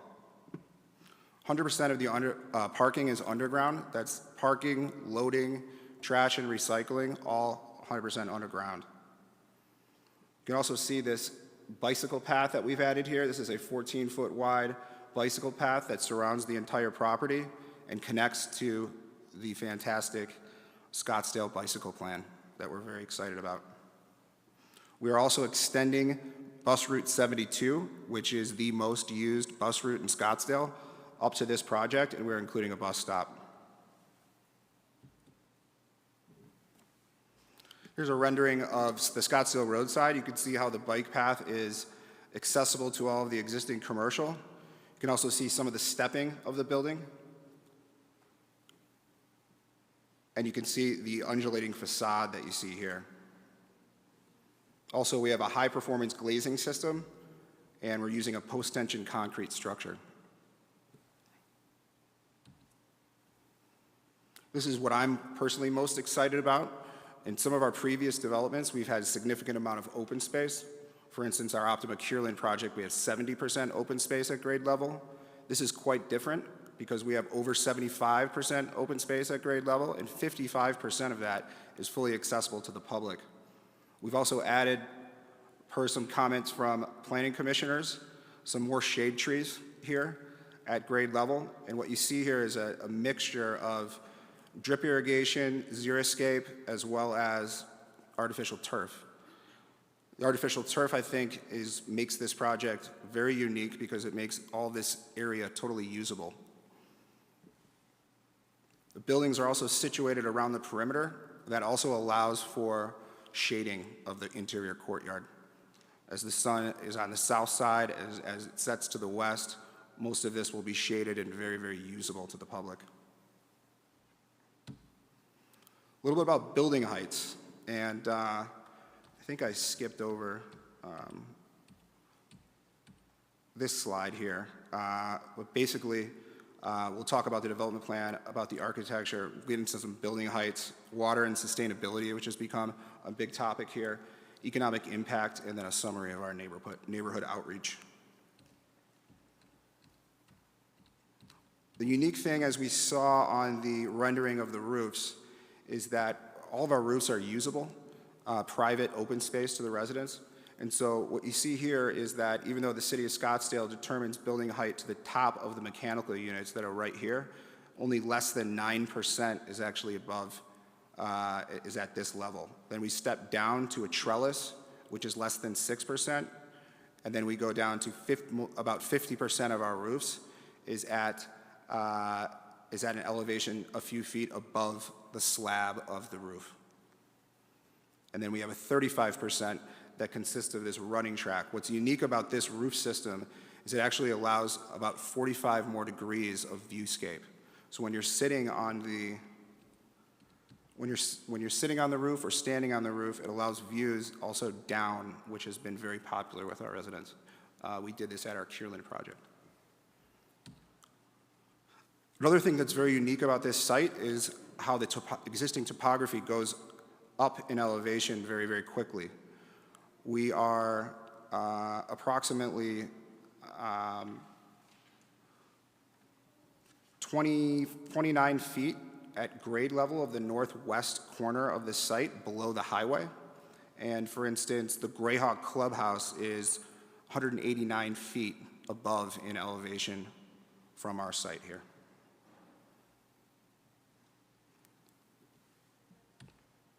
We've taken the buildings down. Our first iteration had 3 15 stories and 3 13 stories.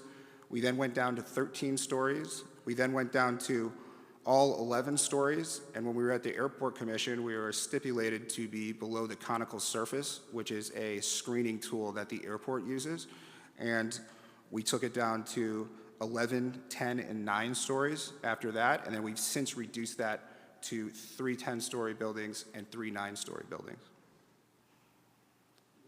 This drawing that you see right here shows the relationship between the existing Nationwide building, which is the blue line that you see here, and the purple line, which is the existing Henkel building.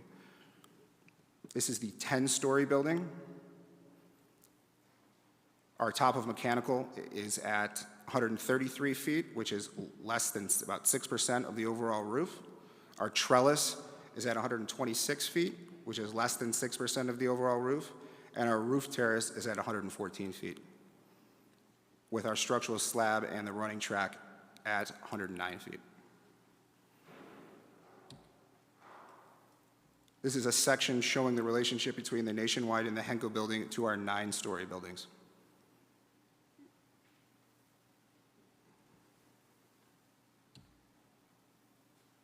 One of the big aspects that has developed over the course of this zoning is water. We've had to do heavy analysis with the city's water department. They've been fantastic also to work with. We send all of our water bills from our Optima Kierland project as well as our Optima Sonoran Village project to the city and analyze them.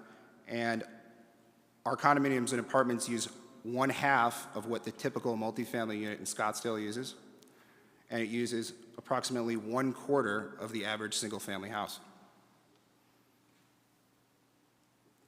We decided to, when the federal government was making the announcement of potential water cuts to Arizona, we decided to purchase long-term storage credits in the Harquahala Valley, which is in the same aquifer as the city of Scottsdale currently owns and counts as water inventory. And we are providing the city of Scottsdale with this proposal, these long-term storage credits to meet projected water use for McDowell Mountain Village as calculated using the city's standards for a 10-year period.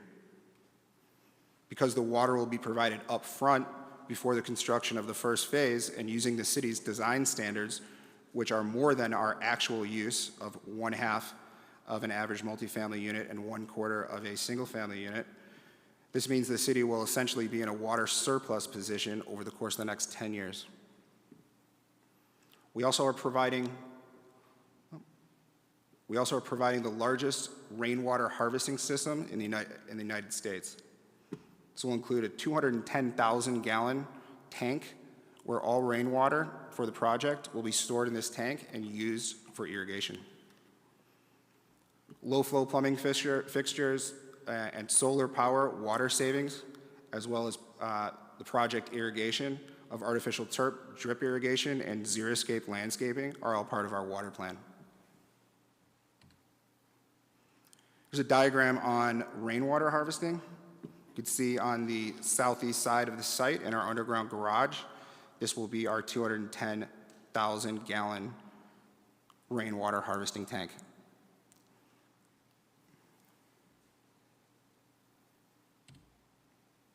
And that will be the largest private rainwater harvesting in the United States. Sustainability, we're providing 75% open space. We also are committing to the current energy code, which is being adopted, I believe, on January 1st. We talked about water use, high-performance mechanical electrical systems, sustainable materials, healthy human environment for the community and residents, as well as recycling and construction phase waste reduction, diversion, and recycling. This will be the most sustainable project that we've done to date. Economic impact. Sir? Yes. I believe your timer went down, so we'll give you a little bit more time. Okay, thank you. Economic impact, I know everybody's seen this from our submittal, very significant economic impact. And one thing I think that makes this different than some submittals that are proposed is that typically neighboring property values with our developments increase. Neighborhood outreach, we have had 4 open houses. Starting on March 24th, we've had approximately 10 people showed up to that open house. We had another one on July 28th after our Airport Advisory Commission. 3 people attended that open house. August 4th, 2 people attended the open house. And we had a open house last week prior to this Planning Commission hearing, and approximately 11 people showed up to that one. We also increased the radius for notifications to that last one 3 times, from 750 feet to 2,250 feet. As of 1 p.m. today, we've received over 100 statements and letters of support for the project, and there's been only 4 people that have emailed the city with opposition. We've had some fantastic letters of support. Typically, for letters of support, it's typically just a standard letter that everybody signs. This has been a great process where there's a link to the city's website, and almost every support letter that came in was very thoughtful and thorough, and we appreciate everybody's support. Here are some statements that we selected. One resident has been here for 64 years and supports the project. Another one, 57 years. So it's been great to hear from people, and we appreciate everybody's support. Just a few things to finish here. Some of the benefits I think are important mentioning before we close. Award-winning architecture and construction that we'll be giving the city. A 10-year water-neutral project. Over 75% open space, 55% open to the public. Only 5 acres are required. We are providing almost 15 acres. 100% underground parking, loading, and recycling. High-quality destination retail. A public bike path around the entire 23-acre perimeter connecting the Scottsdale Master Bicycle Plan and retail. The roundabout on Mail Boulevard helping local traffic. The extension of the public transportation and bus route 72. The pilot project for the first rainwater harvesting and largest private application in the United States. International Green Construction Code, certification and sustainability. The aforementioned significant economic impact, as well as the $21.7 million FAR buy-up that can be used at the mayor's and city council's discretion, and also helping alleviate some of the current pressure of the current housing demand. Happy to answer any questions. Great, thank you for that. Great presentation. Are there any questions or comments from the commission right now?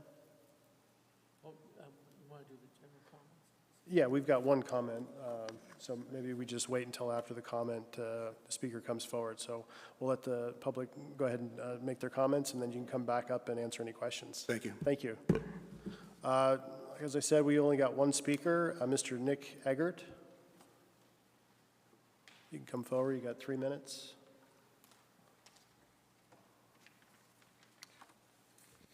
All right. Good evening, Chair, and the rest of the committee members. My name is Nick Eggert, and I live in North Scottsdale, 17353 North 99th Place. I recently started a company called Tenant Equity. We raised $500 million in equity, and our objective is to provide capital to growing middle market companies nationwide to help them achieve sustainable growth through more efficient capitalization. Prior to this, I was the head of acquisitions at a Scottsdale-based REIT called Store Capital. Since 2011, we've deployed over $1.5 billion in investments with middle market companies. We've invested all over the country in all 50 states, and I have personally seen markets and our investments thrive and also decline. I'm sharing this background with you perchance it helps lend some credibility to my perspective. I have no business interest in this proposed Optima project, nor the surrounding properties. We don't currently own any property in Scottsdale, my company. My only interest is that I'm a resident of Scottsdale, and I have a company that is an employer in Scottsdale, And also, I would like to see our city thrive.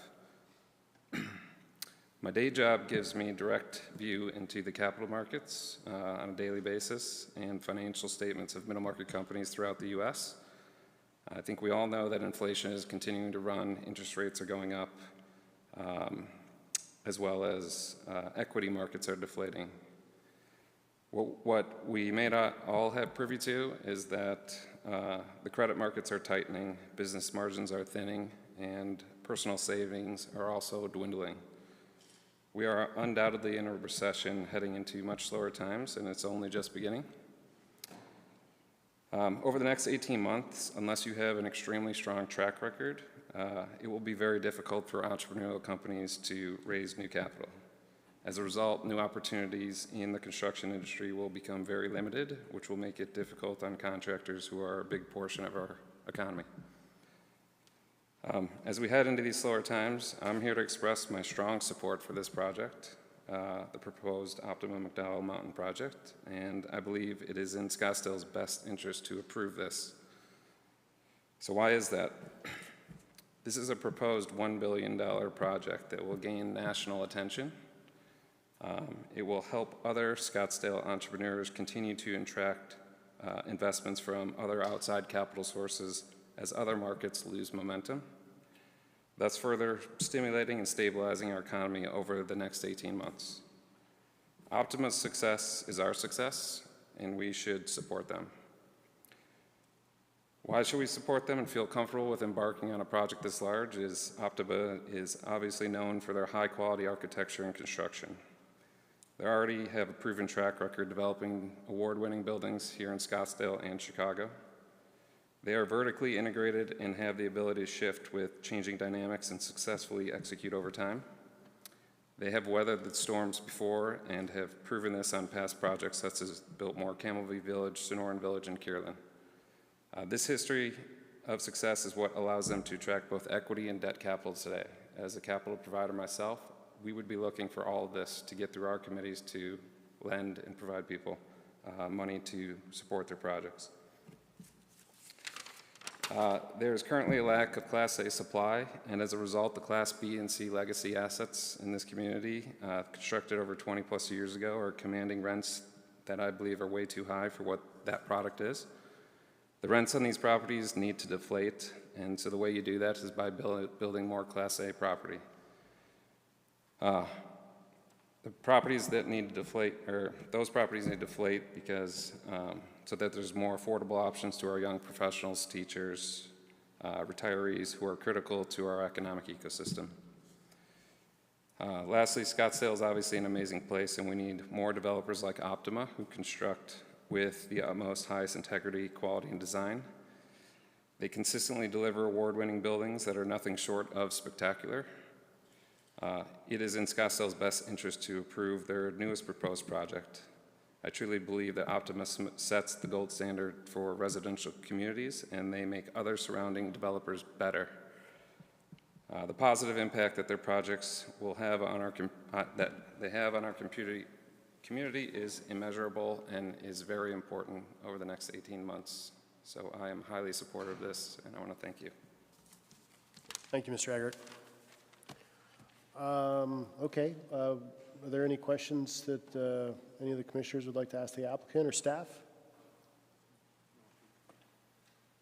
No? No, we have no more speakers, no.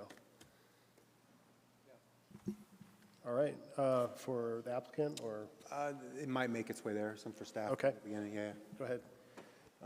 So first of all, obviously the project in Optima, and Mr. Hovey, I know we spoke, I mean, your projects both here in Chicago, there's no doubt you're more than deserving of the architectural awards that you and your family have received. They're unbelievable projects at their, when they're built. It's incredible. So I think we're definitely blessed as a community to have somebody of your caliber. There's no doubt you and your family and Optima will go down as, those type of legacies you see in Chicago, like, some of the world-renowned architects that have come out of there. So it's a great legacy that you carry on. So great work there. My approach from this, obviously from a planning and zoning standpoint, though, is obviously not from a DRB and from the architecture side. So my questions are going to be very much to the use of it. And I just want to frame where I'm coming from. So you're on the corner of Scottsdale and the 101. I remember when we had, not too long ago, seen all of the land around you at the state trust land also came through planning. Part of that encompassed the now Nationwide building. And so as I look at this, I tried to compare what was approved at that time through the state trust land when they came forward. I think the concerns that I had when I was on planning, and that was brought, is there was a lot of neighborhood opposition from Greyhawk to the north. Now it's on the other side of the freeway, so that's a pretty big jump, but if we're looking at just raw land between you and them, you know, their concern at the time, and this doesn't fall on you, but their concern at the time, because I remember the meeting, was really just unaddressed. And I remember asking the question at the time with neighborhood opposition to some of the heights and densities that the state land trust was proposing for all the land around your property. And I remember asking the question, what was changed based on the neighborhood opposition? And they were right abutting it. And at that time, the answer from the representative was nothing. He actually said at the microphone, we made no changes to the proposal based on any of the neighborhood feedback. We listened, and then we did nothing. So with that context, and then my concern there was we didn't have a site plan as we approved all of the state trust land in addition to just that Nationwide site, which I went back and pulled as 1,000 acres surrounding your property. And similar to maybe the case previously, my concern is always, especially if you're sitting next to what is 1,000 acres of undeveloped land, which is just going to be bought up and developed, what's the precedent and what kind of door do we open for then everybody else on the remaining 1,000 acres that are going to be right at your, literally at your doorstep? And when I looked at that, the only context we had to this date would really be that Nationwide site. There's the Taser or Axon site, but that's strictly commercial. And one came down to the height. So I have a few questions. I know that they had they were at 115. Is that correct? To staff.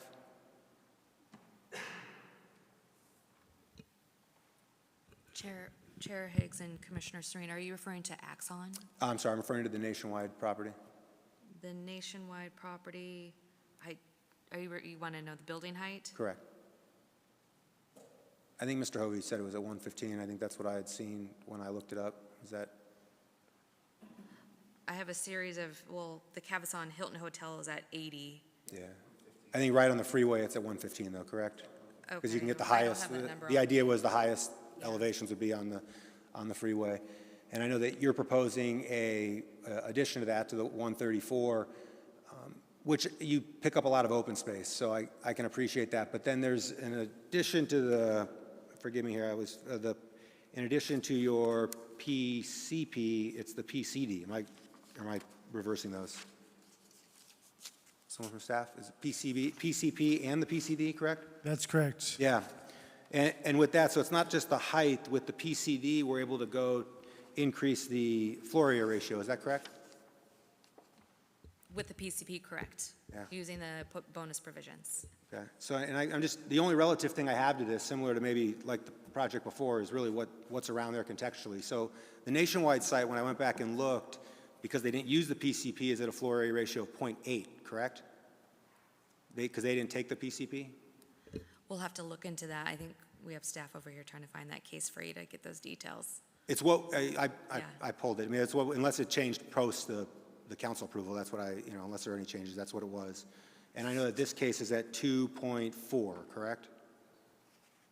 Correct. So the question that I have on this, and if I fast forward, there was a big deal in the packet on that state trust land that they increased the residential units of that 1,000 acres from 4,500, call it 4,600 units to 6,900, almost 7,000 on over 1,000 acres. And that was kind of pointed out as a significant ask when the state land trust brought that forward. And now this is coming forward at 64 units, and it'd be 1,400, 64 units an acre at 1,400 total units. What's the city's position, maybe from a long-term planning standpoint, just let that continue to develop that 1,000 acres the way that we've seen Axon, Nationwide, and now this property. I mean, I would be shocked if there wasn't another developer that came in with a similar request based on an approval of 64 units an acre, correct? And then how does that then permeate across the rest of that land? So if I'm understanding you correctly, you're curious if the proposed density today is consistent with the surrounding area of what's been part of Cavazon or Nationwide? Yeah, and I think that is one question. And the other question I would have is maybe from a long-term planning standpoint, you know, my naive thought is just, if this gets approved, what would that look like if the approvals for the rest of a proposed residential over that 1,000 acres, all of that went to 64 acres? Not the entire 1,000, but proportionally to what we've seen develop thus far.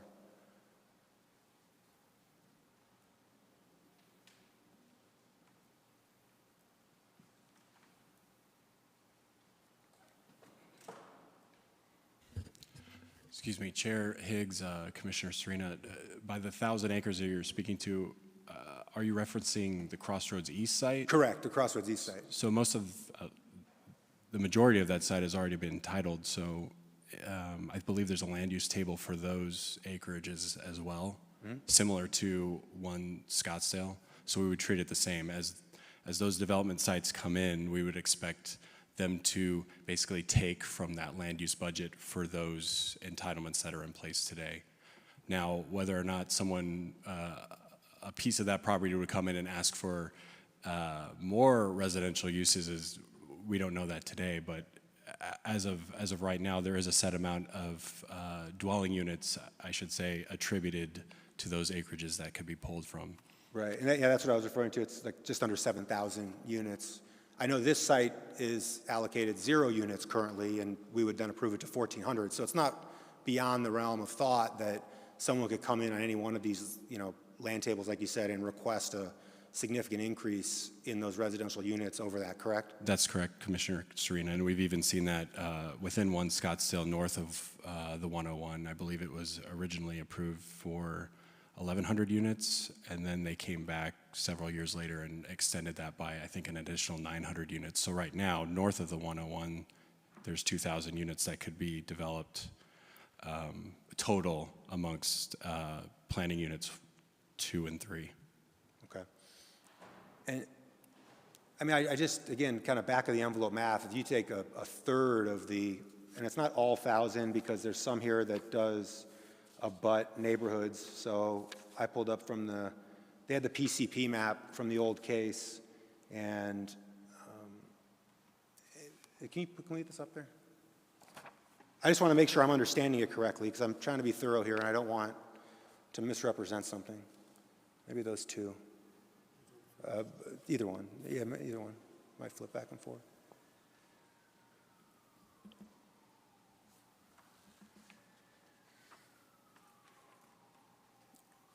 Yeah, that's fine. So that's the, you know, that's all 1,000 acres. They cut them into these different lots. So, Mr. Curtis, if you could put the next one down there.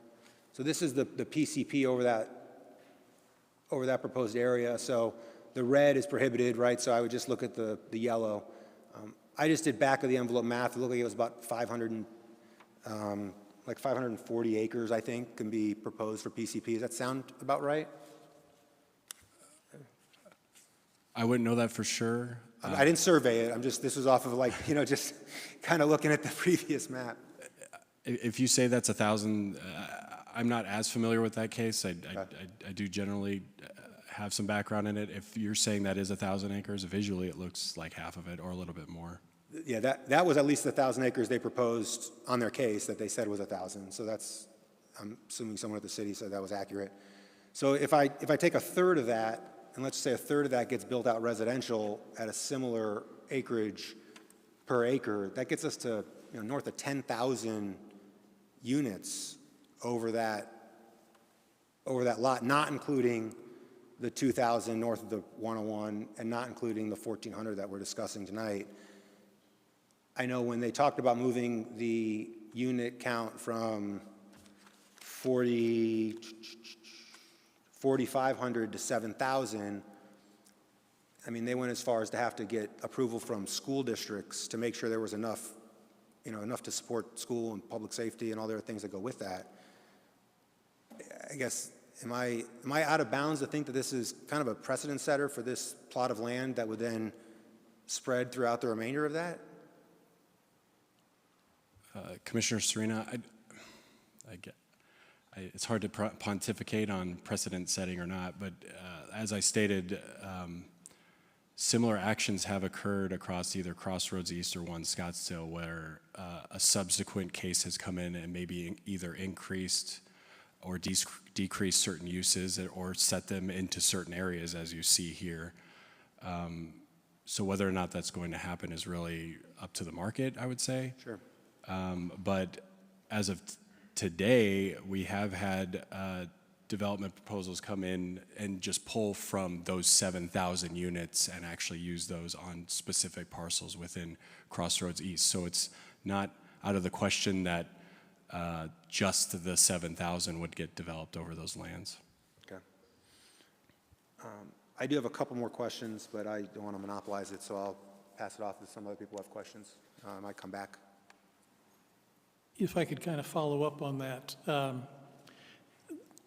As we're talking about precedents, I'm thinking, the question was posed, could that set a precedent? And he's asking staff, Commissioner Serena is asking staff.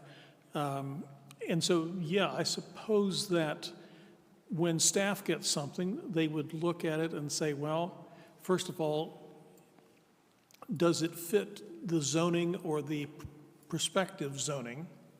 And is it consistent with what we've done in the past? So they might say, yes, it's consistent, so we'll go ahead. But then it comes to the Planning Commission. And I heard something that I thought was funny over the weekend, and that was somebody supposedly had accused Commissioner Serena of being a rubber stamp. And I have served with Commissioner Serena, and he ain't no rubber stamp. And I don't think there are rubber stamps here. We may have our tendencies, but I don't think that the precedent is something that we would get hung up on. Staff might say, well, this is consistent, so we'll do it and pass it along. But I don't think that the Planning Commission, I'm sure the council wouldn't do that. I had a conversation with Mr. Anderson. It's not a legal precedent that we're setting. It might be a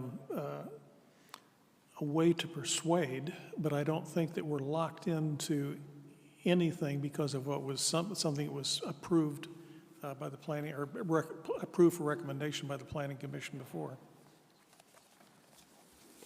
Thank you, Commissioner Hertel. Do we have any other questions, comments? Commissioner Gonzalez? Thank you very much. Mr. Hovey, could I ask you a question, please?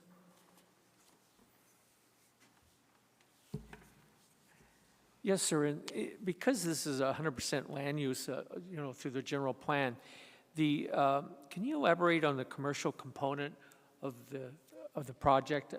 Basically, how many square feet we're going to put in there compared to what's actually available?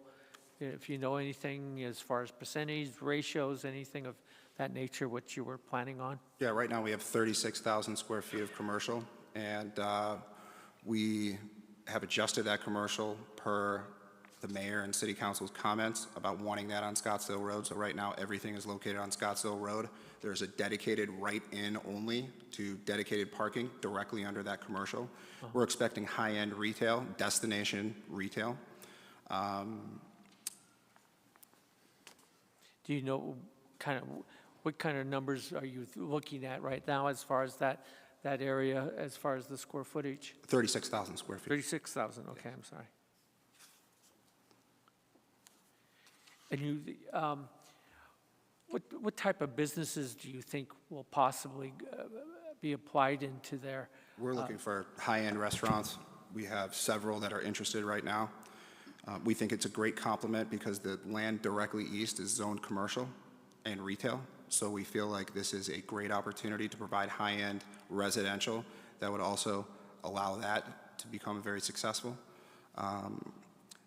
We also, cafe, could be childcare we're looking at.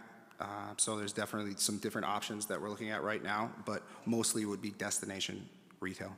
Okay, you didn't anticipate any kind of like food market or any kind of a general market or anything? Food, yes. Well, there's the Whole Foods that's directly across the street, although it's in Phoenix. It's just a block away. But That yes, street is a little dangerous to cross sometimes, though. sometimes it is, you're right. But yeah, cafe, coffee, ice cream, that kind of stuff that will attract people to come to the development, use the open space, and really make it a destination. And then in that retail setting and everything, because that will be facing west. It's facing west. It's also connected to the inner courtyard as well. So it's encouraging people to ride their bikes there also and enjoy the open space that we'll be providing to the public. And I didn't envision the whole plan, so right now, is there any kind of overhang or anything to that retail area? Yes, we have an overhang right off Scottsdale Road, and as I mentioned, we have lots of shade trees that we'll be providing and adding more per our conversation the other day. Do you know how much of an overhang you might have? We have like 8 foot, something like that? Right now it's looks like a 60-foot overhang. Thank you. All right, thank you. Chair Higgs, if you're still on, do you have any questions or comments? Just a quick follow-up to the comments about having retail there, having that open space, all these areas open to the general public, but it's not really a place that you'd walk to in that general area, so people would probably need to drive. Just curious how they're allotting visitor spaces, if it's all underground parking, if it's going to be sufficient. Yes, it is all underground parking, and just give me a second here.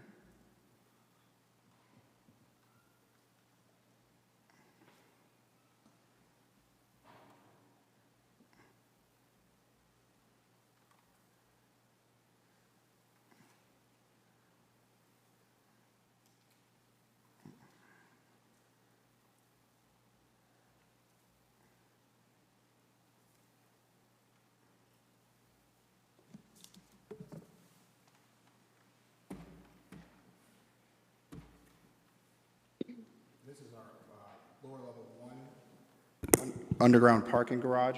You can see the blue is dedicated commercial parking, and the light pink is the dedicated guest parking. Okay.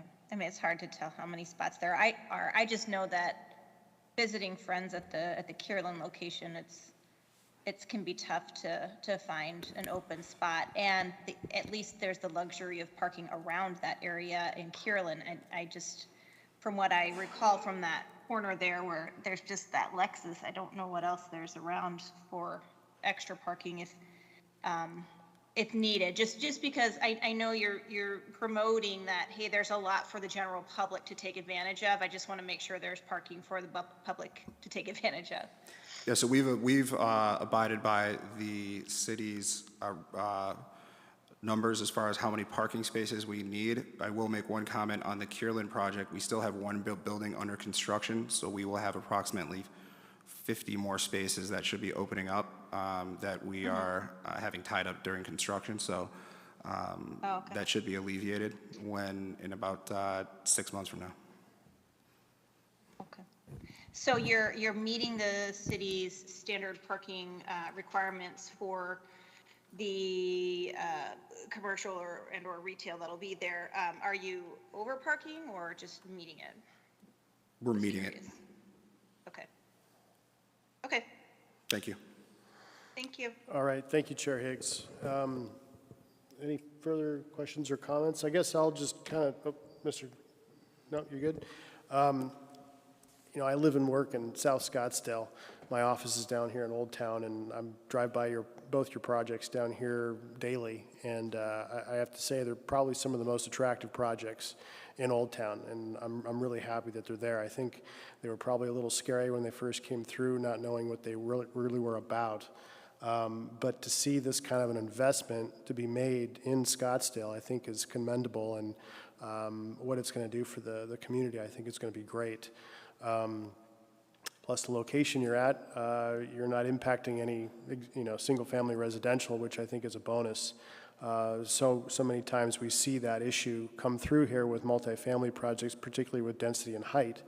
And being on the freeway corridor, I think that's been alleviated quite well. So I really don't have any other comments on that. I'm in support of the project, and I'm really glad that you're bringing this forward to us. So if there's any other comments, let me know. Otherwise, I would, you have another comment? Yeah. At DRB a couple weeks ago, there was not this case, there was a presentation with it was like a 3D overlay of the property or projects that I hadn't seen before, but it showed what the bonus was getting for the property. I'm seeing some heads nod yes. Do you know what I'm referring to? I had asked someone in staff at the DRB meeting if they could start including that. I had never seen that at planning, and I wasn't sure if you had something like that. Staff had that readily available inside of your notes. Chair Higgs and Commissioner Serena, for this application, we have not provided or asked for a 3D rendering for Optima, but we can certainly provide it at time of DRB with their application. Okay, yeah, and just unrelated on any projects like this, I think with bonus, that was really helpful for DRB, and I think, I can't remember if it was Councilwoman Caputi or Whitehead at the time, but everybody was in agreement. That'd be great to start just including in the general presentation. It gives a lot more 3D. It's a lot better than just a straight line on paper. So that'd be helpful. Yeah, I think again, just my comments to reiterate, and it looks like no one else can make comments. So my feelings are not related to the work you've done, and my feelings are just to what this does long-term with the rest of that land around there. And my concern that, I understand why you're at 134 versus the 115 in relation to nationwide. And I understand if I was, standing in the middle of the freeway, those rooftops would be the same, but a large number of people are going to be not standing in the middle of the freeway. They're going to be driving underneath the underpass and looking straight up at 134 feet. Whereas when they drive under Hayden, they're looking at 115. The same thing, I have concerns because I haven't really heard much of a response on what we plan to do if this goes to 64. You can never constrain what people can come forward with in our zoning, in our code, and I appreciate that, but same reason, like I said, like the last applicant went for 4 because someone had done it before him. I do have concerns that we have roughly 1,000 acres of Crossroads East, well, I guess 136 plus whatever Axon's now, so call it 800 acres of undeveloped land are sitting there, and I have no doubt they're going to use yours as a template on whatever you get approved for. So, that would be mine. I'd be fine if there was somebody up here that wanted to try to continue it to see if you had interest to try to bring it down to that 115 and talk a little bit more about that floor area ratio. I'm totally fine with that. I really appreciate the Hovey family and Optima in Scottsdale, so I don't want this to be a negative feel to that. I appreciate all the work you've done and hope you continue to invest here. But it's just my concern is how this affects the other land around you. So I appreciate your comments. The way our perspective is that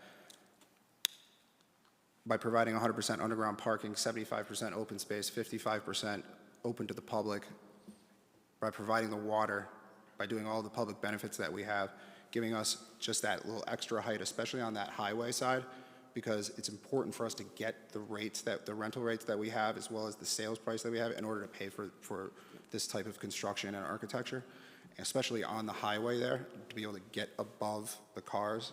And so it's important to us to be able to maintain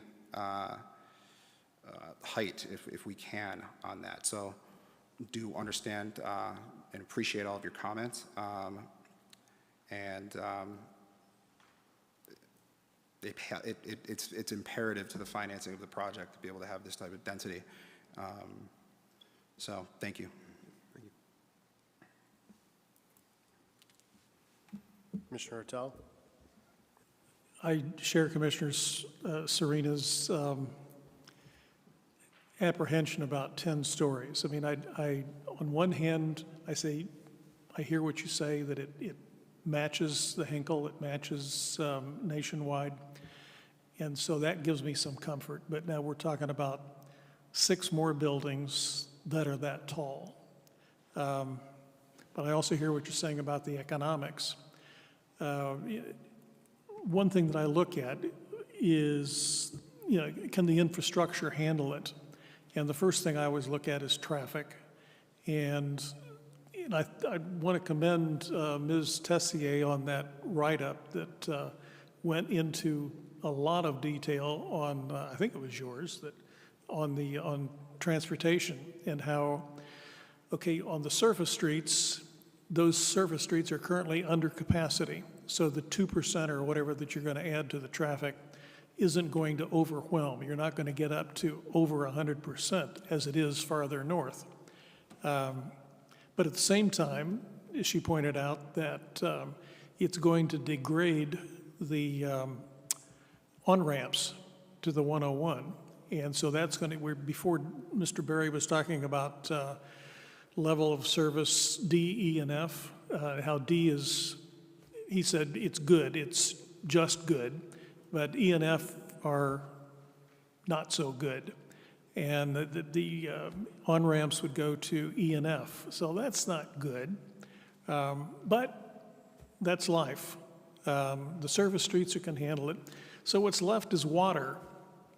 And this is one of those cases, I like to trust and verify, look at the numbers myself, do the additional research myself. And I really can't do that on the 100-year supply of water that we guarantee. So it's one of those cases where I've got to trust the city. And I don't mean just the city in general, but I mean, our water department. And, with the water that you're contribution may not be the right word, but you're providing to the city.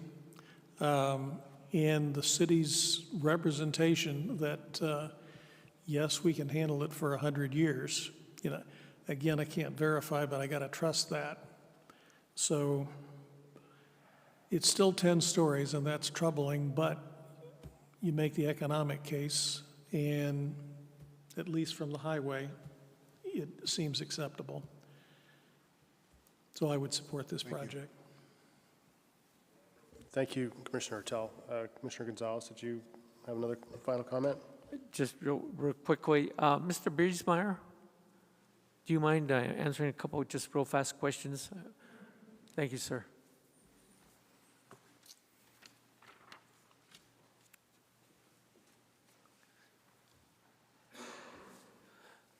So you noticed that water came up as usual on these type of large projects. Basically, your understanding of the water project and how they did the purchasing of the 10-year piece for the Harquahala Valley, how does that really work as far as in general layman's terms? Mr. Chair and Commissioner Gonzalez, yes, we have property in the Harquahala Valley where that water and water rights there where we can pump that water out, put it in the CAP canal, and then transport it to our water treatment facility, which is located just to the east of the Optima proposed development. So yes, and we have had discussions with Optima to ensure that we can actually use those water rights. In your estimation then, because it has a 10-year component to it, is the 10 years, I have no way of gauging that. I'd leave it to you to kind of explain that just a little bit. Well, we used the 10 years as a threshold to estimate the water use they have, and we base that on their basis of the demand, the BOD that we do the design work with. That's a conservative calculation, but it is the calculation that we have to base that on. And so that's the number that we asked Optima to provide. If they wanted to say 10 years, we asked them that they use that number.